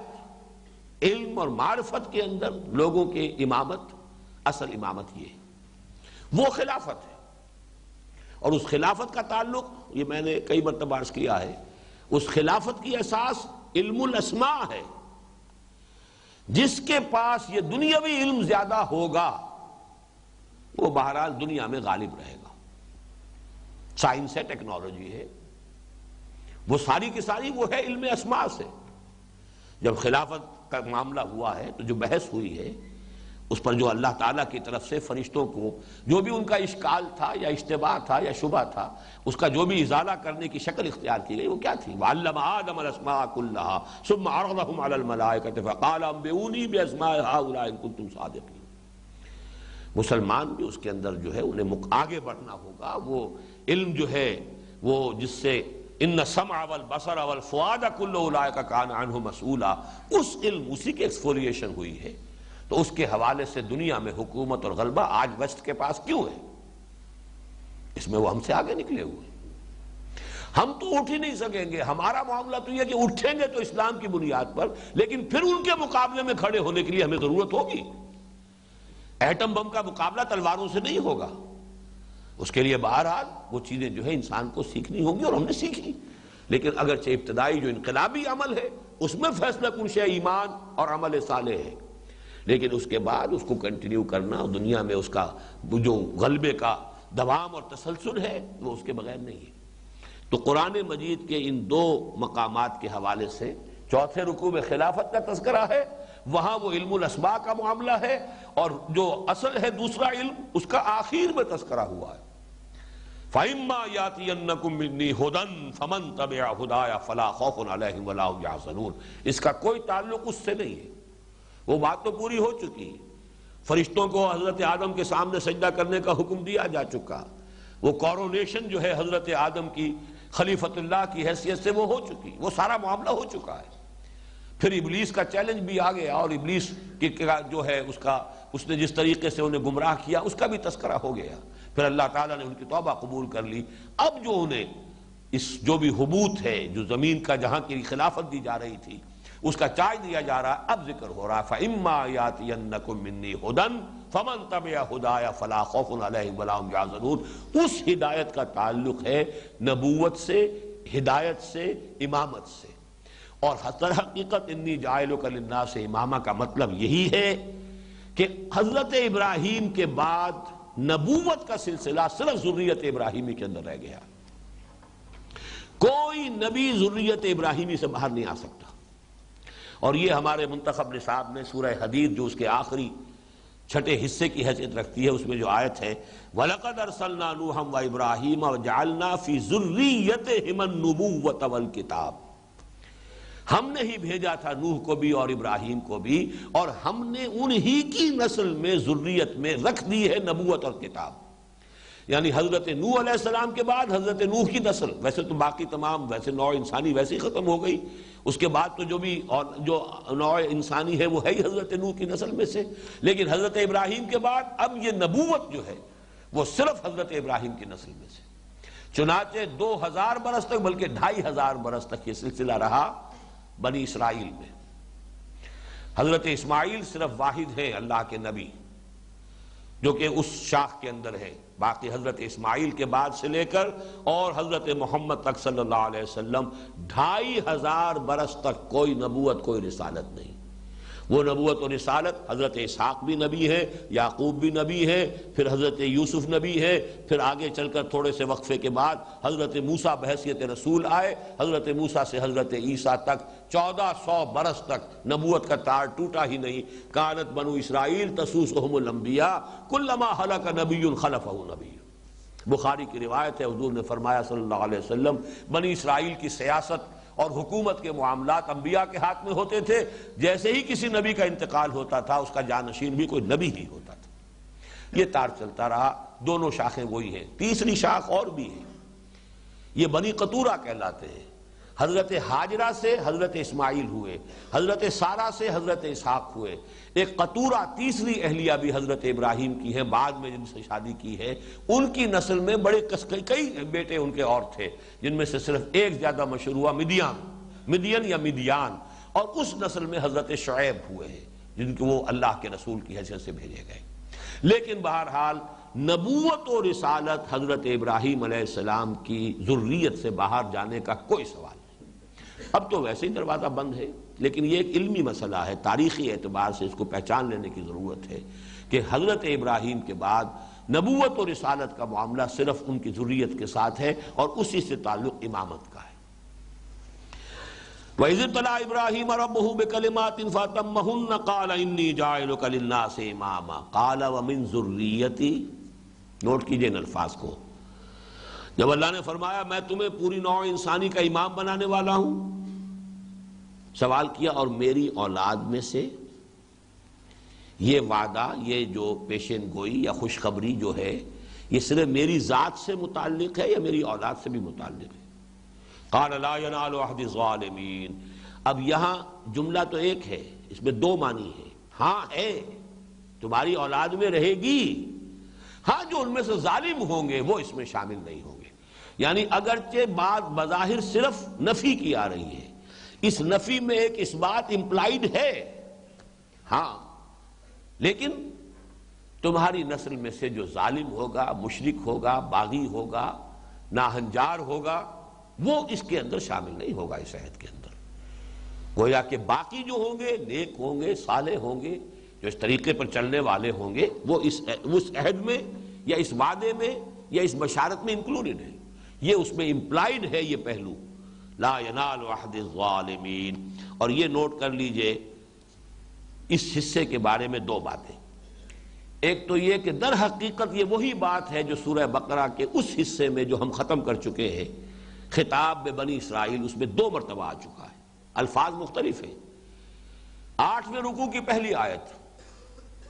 ان الذین آمنوا والذین ہادوا والنصارى والصابئین من آمن باللہ والیوم الآخر وعمل صالحا فلا خوف علیہم ولا هم یحزنون۔ اللہ تعالیٰ کے ہاں جو بھی وعدے ہیں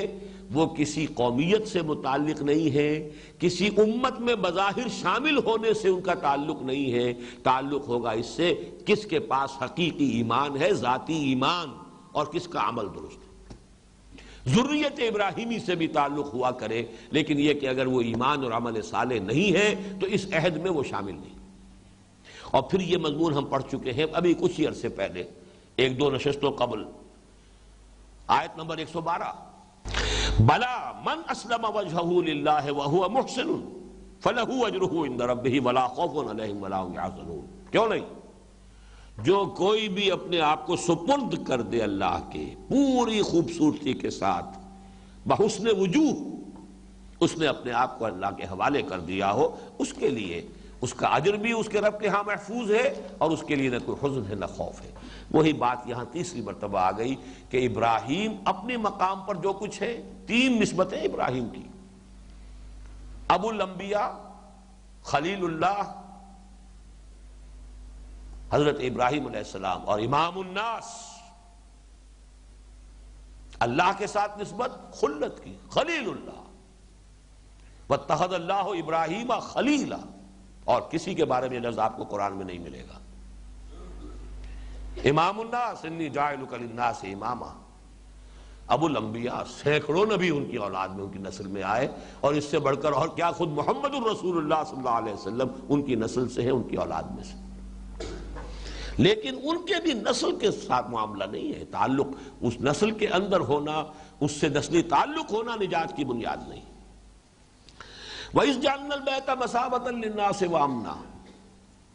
اور یاد کرو جب کہ ہم نے ٹھہرایا، بنا دیا، ٹھہرایا، قرار دیا گھر کو، البیت، الف لام نے یہاں عہد کی کیفیت پیدا کر دی، یعنی بیت اللہ، ہمارا گھر، ہم نے اپنے گھر کو قرار دیا، بیت اللہ کو قرار دیا، اس بیت العتیق کو قرار دیا، کیا قرار دیا؟ مثابۃ للناس وامنا۔ دو چیزیں ہیں کہ جو یہاں پر آ رہی، مثابہ، صابہ یصیب و صوبن، صابہ یصوب و صوبن کے معنی بھی ہے رجع، لوٹنا، واپس آنا۔ اور نوٹ کیجئے یہ 3 الفاظ کتنے قریب ہیں مادے کے اعتبار سے، آبا یعوب و اوبن،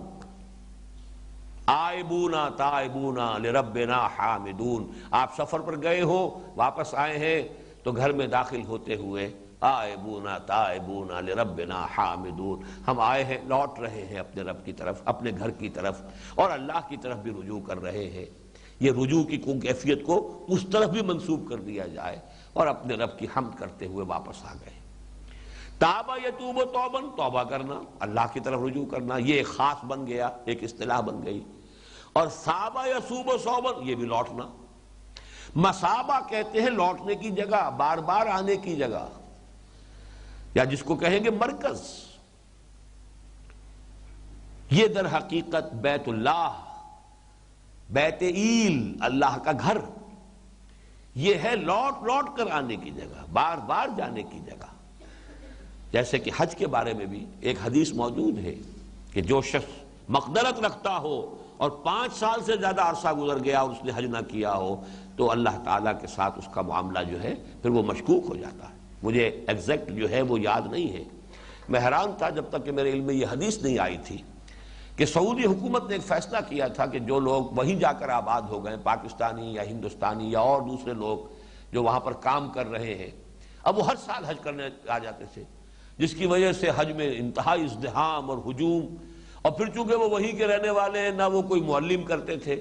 نہ وہ کوئی خیمے لیتے تھے، اس کا خرچ کاہے کو کرنا ہے، سڑکوں پر ڈیرے ڈال دیے، گندگی اور غلاظت اس کی وجہ سے، تو سعودی عرب کی حکومت نے ان پر پابندی لگائی تھی 5 سال کی۔ جس نے ایک دفعہ حج کر لیا 5 سال تک اب نہیں کر سکتا، مت آئے، ان کے تھپا لگا دیا جاتا تھا۔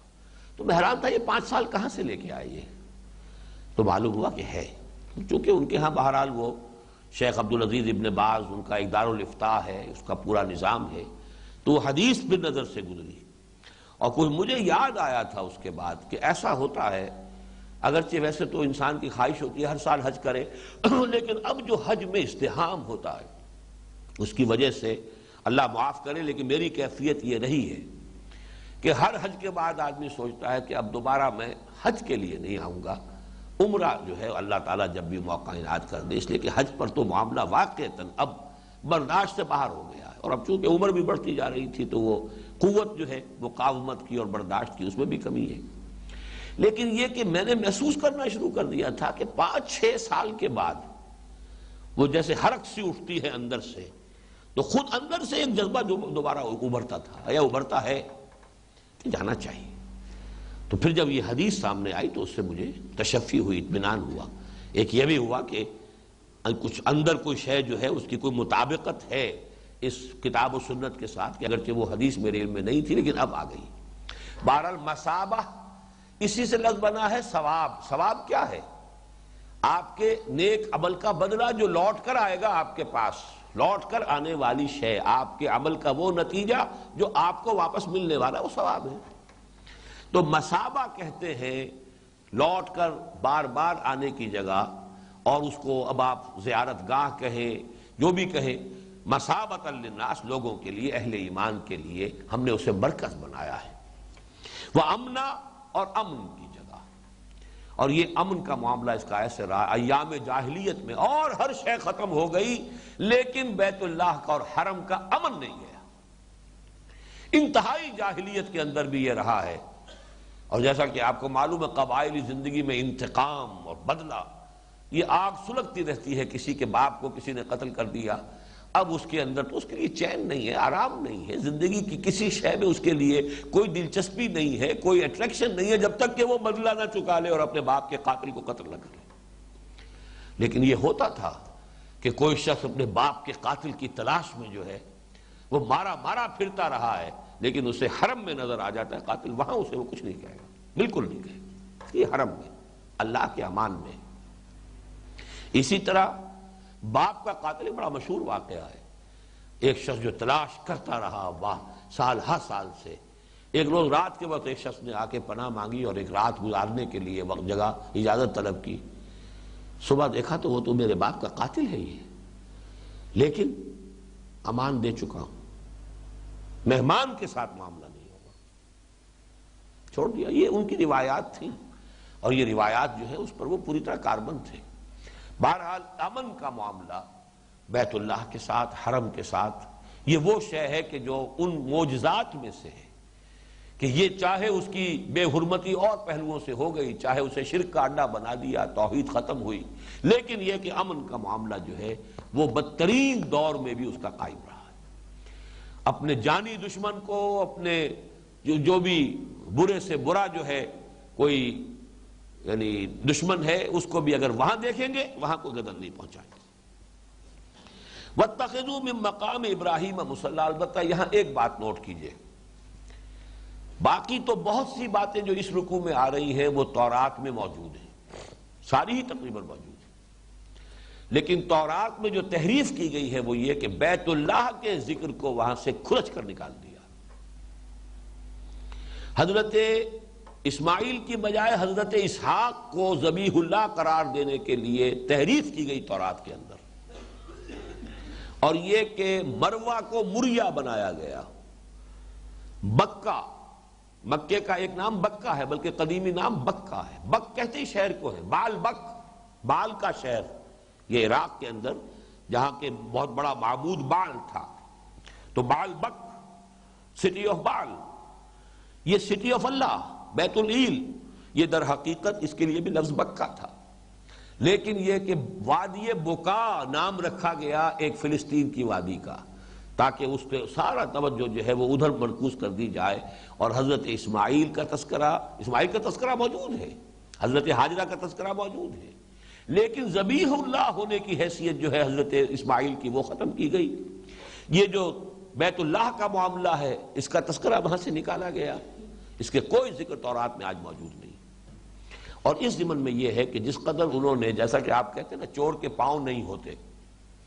چور کتنا ہی ہوشیار ہو کچھ نہ کچھ کلوز جو ہے وہ رہ جاتے ہیں، جو پھر تفتیش کرنے والے لوگ اور سراغ رساں جو ہیں وہ ان کے حوالے سے چور تک پہنچتے ہیں۔ تو تورات میں ساری امکانی کوششوں کے باوجود جو وہ رہ گئے، جو آثار اب بھی موجود ہیں، ان کے ذریعے سے مولانا حمید الدین فراہی رحمۃ اللہ علیہ نے ثابت کیا ہے کہ تورات میں جو بھی بچی کھچی چیزیں رہ گئی ہیں، جو کھرچ کر انہوں نے نکال دیا وہ تو نکال دیا، لیکن جو چیزیں ان کی نگاہوں سے اوجھل رہ گئی، جو جن چیزوں کی طرف توجہ نہیں گئی، ان سے ثابت ہوتا ہے کہ ذبیح اللہ حضرت اسماعیل تھے، اور ان کی قربانی کی جگہ جو ہے یہ مروہ ہے، جس کو مریا بنا کر وہ کہیں اور لے گئے، اور وہ بکہ شہر بکہ ہے جس کے لیے انہوں نے وادی بکا جو ہے وہ نام رکھا ہے فلسطین کی ایک وادی کا، بیکا ویلی۔ اب آج کل بھی آپ پڑھتے ہوں گے فلسطین کے اسرائیل کے تذکرے میں بیکا ویلی، وہ بکا ہے۔ لیکن یہ کہ ثابت کیا ہے تورات کے ذریعے سے کہ حضرت ابراہیم علیہ السلام کا تعمیر کردہ گھر یہ ہے، اور یہ قبلہ رہا ہے بنی اسرائیل کے لیے بھی۔ سب سے بڑی بات یہ ثابت کی کہ بنی اسرائیل، حضرت یروشلم تو بنا ہے حضرت ابراہیم علیہ السلام کے تقریباً 500 برس بعد، حضرت ابراہیم کے، حضرت سلیمان کے زمانے میں علیہ السلام، لیکن اس وقت ان کا جو خیمے چلتے تھے، ان میں جو قربان گاہ ہوتی تھی، اس خیموں کا ثابت کیا ہے ان کی اپنی تورات سے کہ جو بڑی قربانیاں ان کے یہاں ہوتی تھی، ایک قدس الاقداس کی بڑی قربانی ہوتی تھی،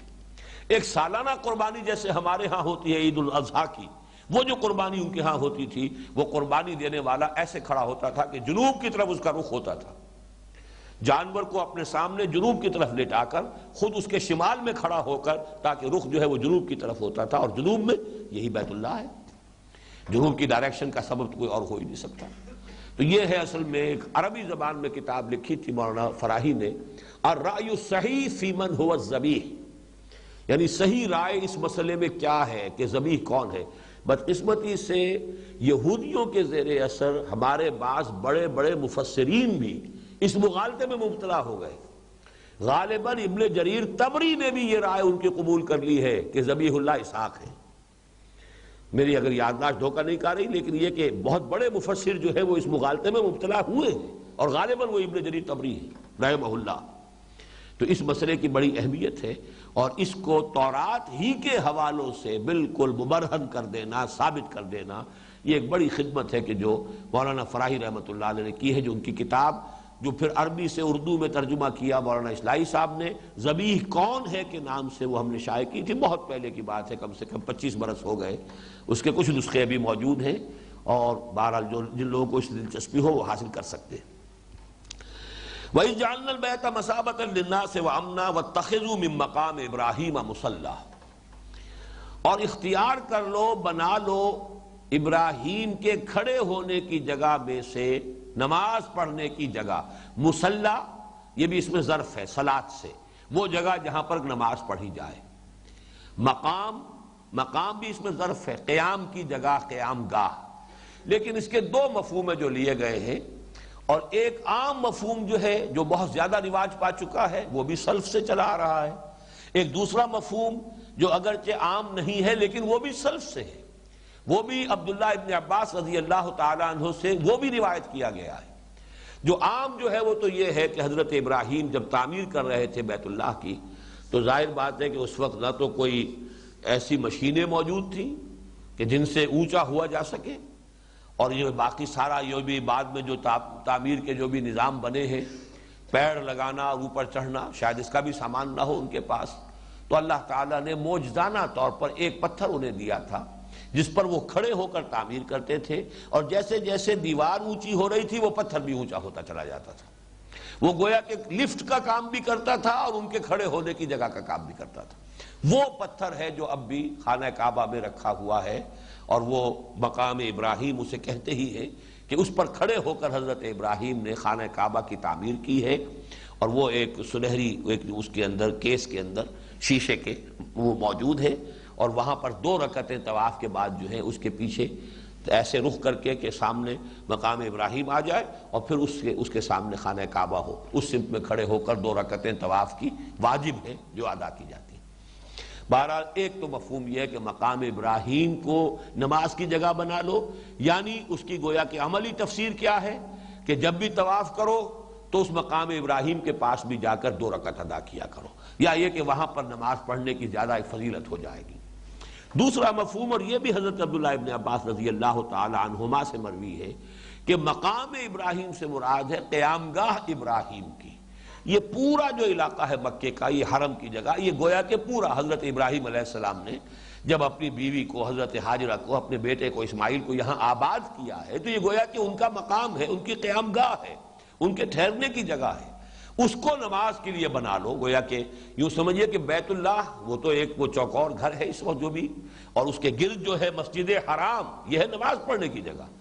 وہ تو مسجد حرام کی گود میں اللہ کا گھر وہ جو ہے بیت اللہ جو ہے وہ اس کے درمیان میں ہے۔ تو یہ دوسرا مفہوم ہو جائے گا کہ یہاں پر مقام ابراہیم سے مراد حضرت ابراہیم کی قیام گاہ۔ وَاتَّخِذُوا مِن مَّقَامِ إِبْرَاهِيمَ مُصَلًّى وَعَهِدْنَا إِلَىٰ إِبْرَاهِيمَ وَإِسْمَاعِيلَ أَن طَهِّرَا بَيْتِيَ لِلطَّائِفِينَ وَالْعَاكِفِينَ وَالرُّكَّعِ السُّجُودِ۔ عہدنا الہ، عہد کے بعد جب الہ کا صلہ آتا ہے تو اس کے معنی ہوتے ہیں کسی کے ذمے کوئی کام ڈال کر اور اس سے عہد لے لینا کہ یہ ذمہ داری میں نبھاؤں گا۔ عہدنا الى ابراہیم، ہم نے یہ ذمہ داری ڈال دی اسماعیل اور ابراہیم پر، ابراہیم اور اسماعیل پر، ان طہرا بیتی، کہ میرے اس گھر کو دونوں، یہ اب یہ تثنیہ کا صیغہ آ رہا، طہرا امر کا صیغہ تثنیہ سے، دونوں تمہاری ذمہ داری ہے کہ میرے اس گھر کو پاک رکھو گے۔ پاک کس اعتبار سے؟ یہاں کوئی کوڑا کرکٹ نہ ہو، میل کچیل نہ ہو، کوئی تعفن نہ ہو، جو بھی اس کے طواف کرنے والے آئیں، یہاں اعتکاف کرنے کے لیے آئیں، ان کو کوئی تکدر نہ ہو، ان کی طبیعت جو ہے اس کے اوپر کوئی بوجھ نہ ہو، پوری یکسوئی کے ساتھ اپنی توجہ کے ارتکاز کے ساتھ ہم سے لو لگا سکیں۔ تو ایک تو ہے یہ ظاہری طور پر، اور دوسرے معنوی طور پر شرک جو ہے سب سے بڑی نجاست ہے۔ ہمارے اس گھر کو ہر طرح کی نجاست اور گندگی سے پاک رکھنا، یہاں شرک کی آلائش نہ آنے پائے، اور یہاں پر کوئی اور ظاہری گندگی جو ہے وہ بھی نہ ہو۔ طہرا بیتی للطائفین والعاکفین والرکع السجود، طواف کرنے والوں کے لیے۔ طواف اصل میں یہ عبادت ہے کہ جس کا خاص تعلق بیت اللہ کے ساتھ ہے، جیسے کہ شمع کے گرد جو ہے وہ پروانہ چکر لگا رہا ہو، اس طرح کے 7 چکر جب انسان لگاتا ہے، اور خاص طور پر ویسے عام حالات میں تو عام کپڑوں میں بھی، لیکن جب عمرہ کرے یا حج کرے تو احرام کی حالت میں جب کر رہا ہوتا ہے تو وہ ایک خاص منظر ہے، اس کی ایک خاص کیفیت ہے۔ جن کی تو وہ ارواح جو ہے وہ بیدار ہے، ان کو تو کیا کیا کچھ محسوس ہوتا ہوگا۔ بعض چیزیں اس کی ایسی ہیں کہ جو عام آدمی کو بھی محسوس ہوتی ہے، اس کا ایک کیف اور سرور اور اس کی لذت، اس کا منظر جو ہے وہی کسی دیکھنے والے کے لیے بہت ہی مسحور کن منظر ہے، جیسے پروانہ وار جو ہے شمع کے گرد لوگ چکر لگا رہے ہیں۔ طہرا بیتی للطائفین والعاکفین، عاکف کہتے ہیں کسی شے پر توجہ کر کے یکسو ہو کر بیٹھ جانا۔ عکف علیہ یعکف اے اقبل علیہ مواظبا ولازمہ، کوئی شخص کسی چیز کی طرف رخ کر لے وہ پوری پابندی کے ساتھ اور اس کو اپنے اوپر لازم کر لے، اس کو ہندی میں کہتے ہیں دھیان، جس کے لیے میڈیٹیشن کا لفظ بھی انگریزی میں ہے۔ تو آپ نے یہ دو الفاظ ہندی کے سنو گے، گیان اور دھیان۔ گیان نالج ہے، دھیان یہ ہے مراقبہ اور توجہ کو جو ہے مرکوز کرنا۔ اور یہ لفظ قرآن مجید میں آیا ہے بتوں کے سلسلے میں بھی، چنانچہ سورۃ الاعراف میں بنی اسرائیل کے بارے میں آیا، جب وہ نکلے وہاں سے مصر سے تو انہوں نے دیکھا اسی سینائی پیننسولا میں کچھ قوموں کو کہ ان کے بت ہیں اور بتوں کا وہ اعتکاف کرتے ہیں۔ فَأَتَوْا عَلَىٰ قَوْمٍ عَاكِفِينَ عَلَىٰ أَصْنَامٍ لَهُمْ، ان کا گزر ہوا ایسی قوم پر کہ جن کے کچھ بت تھے اور وہ ان کے اوپر دھیان کر کے بیٹھتے تھے توجہ کر کے۔ تو انہوں نے کہا اے موسیٰ ہمارے لیے بھی ایسی کوئی چیز بنا دو، کوئی الہ بنا دو۔ واقعی یہ توجہ کو مرکوز کرنے کے لیے، جیسے ڈاکٹر رادھا کرشنن نے کہا ہے کہ یہ بت پرستی ہمارے ہاں صرف اس لیے ہے کہ توجہ کے ارتکاز کے لیے کوئی آبجیکٹ ہمیں درکار ہے، بس خوں گرے پے کرے محسوس تھی انسان کی نظر، مانتا پھر کوئی اندیکھے خدا کو کیوں کر۔ اندیکھے خدا کے ساتھ لو لگانا، توجہ کا ارتکاز، وہ بڑا مشکل ہے عام آدمی کے لیے۔ لہذا عام آدمی کے لیے یہ ہے کہ کوئی ایسی محسوس شے سامنے رکھی ہو، اس پر توجہ کو مرکوز کیا جائے۔ ان کے حوالے سے وہ ڈیٹیز جو ان کے خیال میں ہیں کہ جن کے لیے یہ مظہر بنا لیے گئے ہیں، تو ہم ان کو تو نہیں پوچھتے، در حقیقت وہ تو ہم چاہتے ہیں ان سے لو لگانا، لیکن ان کی طرف توجہ جو ہے اپنی مرکوز کرنے کے لیے ہم نے ایک محسوس شے اس بت کو بنا لیا۔ یہ فلسفہ بت پرستی کا ڈاکٹر رادھا کرشنن نے بیان کیا۔ بہرحال اسی طریقے سے حضرت ابراہیم کا قول بھی آیا سورہ انبیاء کی آیت نمبر 52 میں، انہوں نے اپنے والد سے کہا تھا ما هذه التماثيل التي انتم لها عاکفون، بیان یہ کیا مورتیاں ہیں جن کو میں دیکھتا ہوں کہ آپ لوگ بڑے ادب کے ساتھ اور دھیان کے ساتھ توجہ جما کر ان کے سامنے بیٹھتے، کیا ہے یہ؟ تو یہ اعتکاف جو ہے یہ بتوں کا تو ہوتا چلا آیا ہے، لیکن ایک اللہ کا اعتکاف کرنے والے وہ مسجدوں کے اندر بیٹھتے ہیں، وہ اسی طریقے سے بیت اللہ میں اعتکاف کے لیے لوگ آتے تھے، اور اب بھی ہوتے ہیں، بے شمار لوگ ہوتے ہیں۔ تو میرے اس گھر کو پاک و صاف رکھو۔ وَعَهِدْنَا إِلَىٰ إِبْرَاهِيمَ وَإِسْمَاعِيلَ أَن طَهِّرَا بَيْتِيَ لِلطَّائِفِينَ وَالْعَاكِفِينَ وَالرُّكَّعِ السُّجُودِ۔ رکع یہ جمع ہے راکع، رکوع کرنے والا، سجود ساجد کی جمع ہے، سجدہ کرنے والے۔ یہ گویا کہ چار الفاظ، اور سورہ حج میں بھی یہ آیت آئی ہے یہ ذرا سے فرق کے ساتھ، وہاں آئی ہے عاکف کی بجائے قائمین، وہاں پر للطائفین والقائمین والرکع السجود، عاکف یہاں آیا ہے، وہاں پر قائمین قیام کرنے والے۔ نماز کا چونکہ جیسے ایک رکن جو ہے سجدہ ہے، ایک رکن اس کا رکوع ہے، ایک قیام بھی ہے، تو ذرا سے فرق کے ساتھ یہ مضمون وہاں بھی آیا ہے۔ لیکن جو نوٹ کرنے والی اہم تر بات ہے، سورہ حج چونکہ مکی صورت ہے، وہاں صرف حضرت ابراہیم کا ذکر ہے، حضرت اسماعیل کا ذکر نہیں ہے۔ وَإِذْ بَوَّأْنَا لِإِبْرَاهِيمَ مَكَانَ الْبَيْتِ أَلَّا تُشْرِكْ بِي شَيْئًا وَطَهِّرْ طَهِّرَا نہیں طَهِّرْ بَيْتِيَ لِلطَّائِفِينَ وَالْقَائِمِينَ وَالرُّكَّعِ السُّجُودِ، صرف ابراہیم کا ذکر ہے، ساتھ اسماعیل کا ذکر نہیں ہے۔ یہاں اس کو نمایاں کیا گیا کہ ابراہیم اور اسماعیل دو تھے کہ جو یہ کام کر رہے تھے۔ کیوں؟ اس لیے کہ یہاں پر اب تذکرہ کرنا ہے اس امت مسلمہ کا جس کا نیوکلیس بنی اسماعیل میں سے تیار ہو رہا ہے۔ یہ فرق ہے کہ ایک ہی مضمون قرآن مجید میں دو جگہ آ رہا ہے، لیکن تھوڑا سا فرق بھی جو ہوتا ہے اس کے اندر، کہیں ایک ڈیٹیل omit کر دی گئی، کہیں اس ڈیٹیل کو نمایاں کیا گیا۔ حضرت ابراہیم اصل معمار تو وہ ہے، حضرت اسماعیل کی حیثیت ہیلپر کی ہے۔ ظاہر بات ہے کہ حضرت ابراہیم علیہ السلام وہی ہے، اور یہ تو ابھی 13 برس کی عمر ہے ان کی، وہ ان کے ہیلپر کی حیثیت سے ہے۔ اصل معاملہ جو ہے امام الناس وہ تو حضرت ابراہیم ہے، وہاں اسی پر اکتفا کی گئی۔ وہاں اصل میں اس گھر کی جو جڑ اور بنیاد تھی، وہاں پر سب سے پہلے اللہ تشرک بھی شیئا، میرے ساتھ شرک ہرگز مت کرنا، مت شریک ٹھہرانا کسی شے کو، یہاں اس کو omit کر دیا گیا۔ لیکن یہاں اسماعیل کا ذکر ہے، وہاں اسماعیل کا ذکر نہیں ہے، تو جب ہم دونوں مقامات کو جمع کر لیں گے تو بات پوری ہو جائے گی۔ یہاں طہرہ میں میں نے کہا کہ وہ شرک کی نجاست سے پاک کرنا، یہ بھی وہاں پر گویا کہ امپلائیڈ ہے، وہاں اس کو نمایاں کیا گیا۔ وَإِذْ بَوَّأْنَا لِإِبْرَاهِيمَ مَكَانَ الْبَيْتِ أَلَّا تُشْرِكْ بِي شَيْئًا وَطَهِّرْ بَيْتِيَ لِلطَّائِفِينَ وَالْقَائِمِينَ وَالرُّكَّعِ السُّجُودِ وَأَذِّنْ فِي النَّاسِ بِالْحَجِّ يَأْتُوكَ رِجَالًا وَعَلَىٰ كُلِّ ضَامِرٍ يَأْتِينَ مِنْ كُلِّ فَجٍّ عَمِيقٍ لِيَشْهَدُوا مَنَافِعَ لَهُمْ۔ تو بات جو ہے یہ اکثر جو ہے یہ آیات جو آج ہم پڑھ رہے ہیں یہ قرآن مجید میں دو جگہ پر آئی ہیں۔ اس کا بعد میں بھی تذکرہ ہوگا۔ وَإِذْنَا إِلَىٰ إِبْرَاهِيمَ وَإِسْمَاعِيلَ أَن طَهِّرَا بَيْتِيَ لِلطَّائِفِينَ وَالْعَاكِفِينَ وَالرُّكَّعِ السُّجُودِ وَإِذْ قَالَ إِبْرَاهِيمُ رَبِّ اجْعَلْ هَٰذَا بَلَدًا آمِنًا وَارْزُقْ أَهْلَهُ مِنَ الثَّمَرَاتِ مَنْ آمَنَ مِنْهُمْ بِاللَّهِ وَالْيَوْمِ الْآخِرِ۔ اور یاد کرو جب کہ کہا ابراہیم نے دعا مانگی، اے رب میرے، رب بے کے نیچے زیر ہے، ربی در حقیقت یہ اس کا مخفف سمجھیے، وہ ربی کی یہ جو ہے وہ صرف زیر کے ذریعے سے واضح ہو، اے میرے رب، اے پروردگار، میرے پروردگار، اس شہر کو، اس بستی کو امن کا گہوارہ بنا دیجو۔ اس کی تفصیل آئی ہے اس دعا کی سورہ ابراہیم میں۔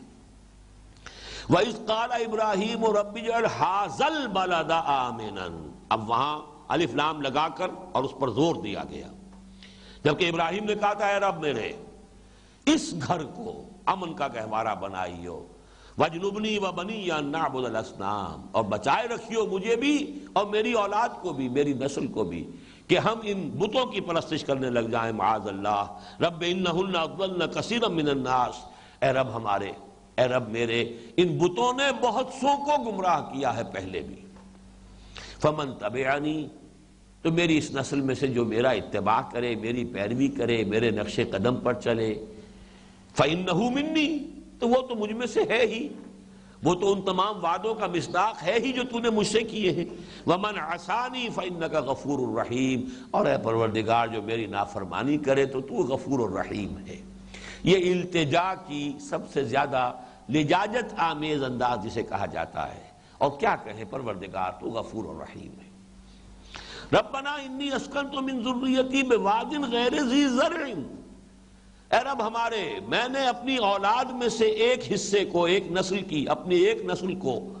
اپنی ایک شاخ کو تیرے اس گھر کے پاس، عند بیتک المحرم، تیرے اس حرمت والے، عزت والے گھر کے پاس آباد کر دیا ہے، اگرچہ بواد غیر ذی زرع، یہاں کوئی زراعت نہیں، کوئی پیداوار نہیں، بے آب و گیا وادی کے اندر۔ ربنا لیقیموا الصلاۃ، اس لیے اے رب کہ وہ نماز کا اہتمام کرے، نماز قائم کرے۔ فاجعل افئدۃ من الناس تہوی الیہم، تو اے رب اب لوگوں کے دلوں کو ان کی طرف مائل کر دے۔ اس حصے کو ضرور نوٹ کیجئے، کسی بھی کام کے لیے جب تک تعاون نہ ملے، جب تک لوگوں کا رجوع نہ ہو، وہ کام آگے نہیں بڑھ سکتا۔ اے رب تیرے حکم سے میں نے اپنی نسل کو لا کر یہاں آباد کر دیا، جہاں نہ کچھ پیدا ہوتا ہے، بے آب و گیا وادی ہے۔ اب اے پروردگار تیرے ہاتھ میں ہے، جیسا کہ حضور نے فرمایا تمام انسانوں کے دل اللہ کی 2 انگلیوں کے مابین ہے، جدھر چاہتا ہے پھیر دیتا ہے۔ اب لوگوں کے دل ان کی طرف مائل کر، لوگوں کا میلان ہو، لوگوں کے دلوں میں ان کی محبت پیدا کر دے تاکہ وہ ادھر مائل ہوں۔ اسی ذریعے سے وَارْزُقْهُم مِّنَ الثَّمَرَاتِ، اور ان کے لیے ذریعہ بنا دے کہ ان کو جو ہے پھلوں کی روزی ان کو پہنچا، لعلہم یشکرون، تاکہ وہ تیرا شکر ادا کریں۔ اس پورے کو یہاں پر خلاصہ کر کے، چونکہ یہ سورہ ابراہیم مکی سورت ہے، تفصیل وہاں آ چکی ہے، لہذا یہاں جو اس کا دوبارہ حوالہ ہے اختصار کے ساتھ، وَإِذْ قَالَ إِبْرَاهِيمُ رَبِّ اجْعَلْ هَٰذَا بَلَدًا آمِنًا وَارْزُقْ أَهْلَهُ مِنَ الثَّمَرَاتِ مَنْ آمَنَ مِنْهُمْ بِاللَّهِ وَالْيَوْمِ الْآخِرِ۔ لیکن یہاں احتیاط کیا کی ہے، چونکہ اللہ تعالیٰ کی طرف سے ایک بات آ گئی تھی کہ لا ینال عہد الظالمین، میرا یہ جو امامت الناس والا جو منصب میں تمہیں دے رہا ہوں اے ابراہیم، یہ میرا قول، یہ میرا اقرار، یہ میرا عہد تمہاری اولاد میں سے جو ظالم ہوں گے، مشرک ہوں گے، وہ اس میں شامل نہیں ہوں گے۔ یہاں حضرت ابراہیم اب خود آگے بڑھ کر ایکسکلوڈ کر رہے ہیں۔ یہ ہے گویا کہ بندگی کی ایک شان کہ اللہ تعالیٰ کی طرف سے جو بات ہے وہ اپنی دعا میں سے انہیں ایکسکلوڈ کر رہے ہیں۔ پروردگار میں دعا کر رہا ہوں اپنی اولاد میں سے صرف ان کے لیے، من آمن منہم باللہ والیوم الآخر، جو بھی ان میں سے تجھ پر بھی ایمان رکھنے والا ہو، یوم آخر پر بھی ایمان رکھنے والا ہو، اے رب اس کے لیے اس ثمرات کے ذریعے سے روزی فراہم کر۔ اس لیے کہ ظاہر بات ہے کہ یہاں تو کوئی پیدا نہیں ہو رہا، یہاں کوئی ذرائع معاش ہے نہیں۔ اے رب اپنے خاص فضل و کرم سے، اپنے خاص جو ہے، جو بھی تیری قدرت خاصہ ہے، اس کو بروئے کار لاتے ہوئے ان کے لیے معاش کا، ان کے لیے روزی کا اہتمام فرما۔ یہاں البتہ ایک بات مجھے وزنی معلوم ہوئی ہے کہ ثمرات کا ترجمہ ہمیشہ میوے کر دیا جاتا ہے۔ تو اگرچہ ثمرات میں میوے بھی شامل ہیں، لیکن میوے کے لیے اپنی جگہ پر عربی زبان کا ایک مستقل علیحدہ لفظ فواکہ ہے، اور قرآن مجید میں آیا، بار بار آیا، فواکہ ہے جو خالص ہے میووں کے لیے۔ ثمر تو در حقیقت ہر شے کا جو بھی پھل ہے وہ اس کا ثمر ہے، یہاں تک کہ انسان کی اولاد اس کا ثمر ہے۔ وَكَانَ لَهُ ثَمَرٌ جو سورہ کہف میں آیا ہے، وہاں اس سے مراد بہت سے حضرات نے لیے کہ اولاد بھی تھی اس کی، اس کے 2 باغ بھی تھے، باغوں کے مابین کھیتی بھی تھی، کھجوروں کے درختوں کی باڑ بھی لگی ہوئی تھی، اس میں چشمے بھی رواں تھے، سب کچھ ہو رہا تھا، اور اس کے اپنے اولاد بھی تھی، خود بھی جو ہے وہ یعنی بے اولادہ نہیں تھا، بے ثمر نہیں تھا، بلکہ اس کی اولاد بھی تھی۔ تو اس حوالے سے یہاں پر ثمرات جو ہیں وہ تمام صرف ان جو بھی میوے جنہیں کہا جاتا ہے یا پھل، ان سے آگے بڑھ کر اجناس بھی اس میں شامل ہو جائیں گی۔ تو اے پروردگار، جو بھی ان میں سے ایمان پر صحیح ایمان کے حامل ہوں انہیں تو رزق بہم پہنچا۔ قال ومن کفر،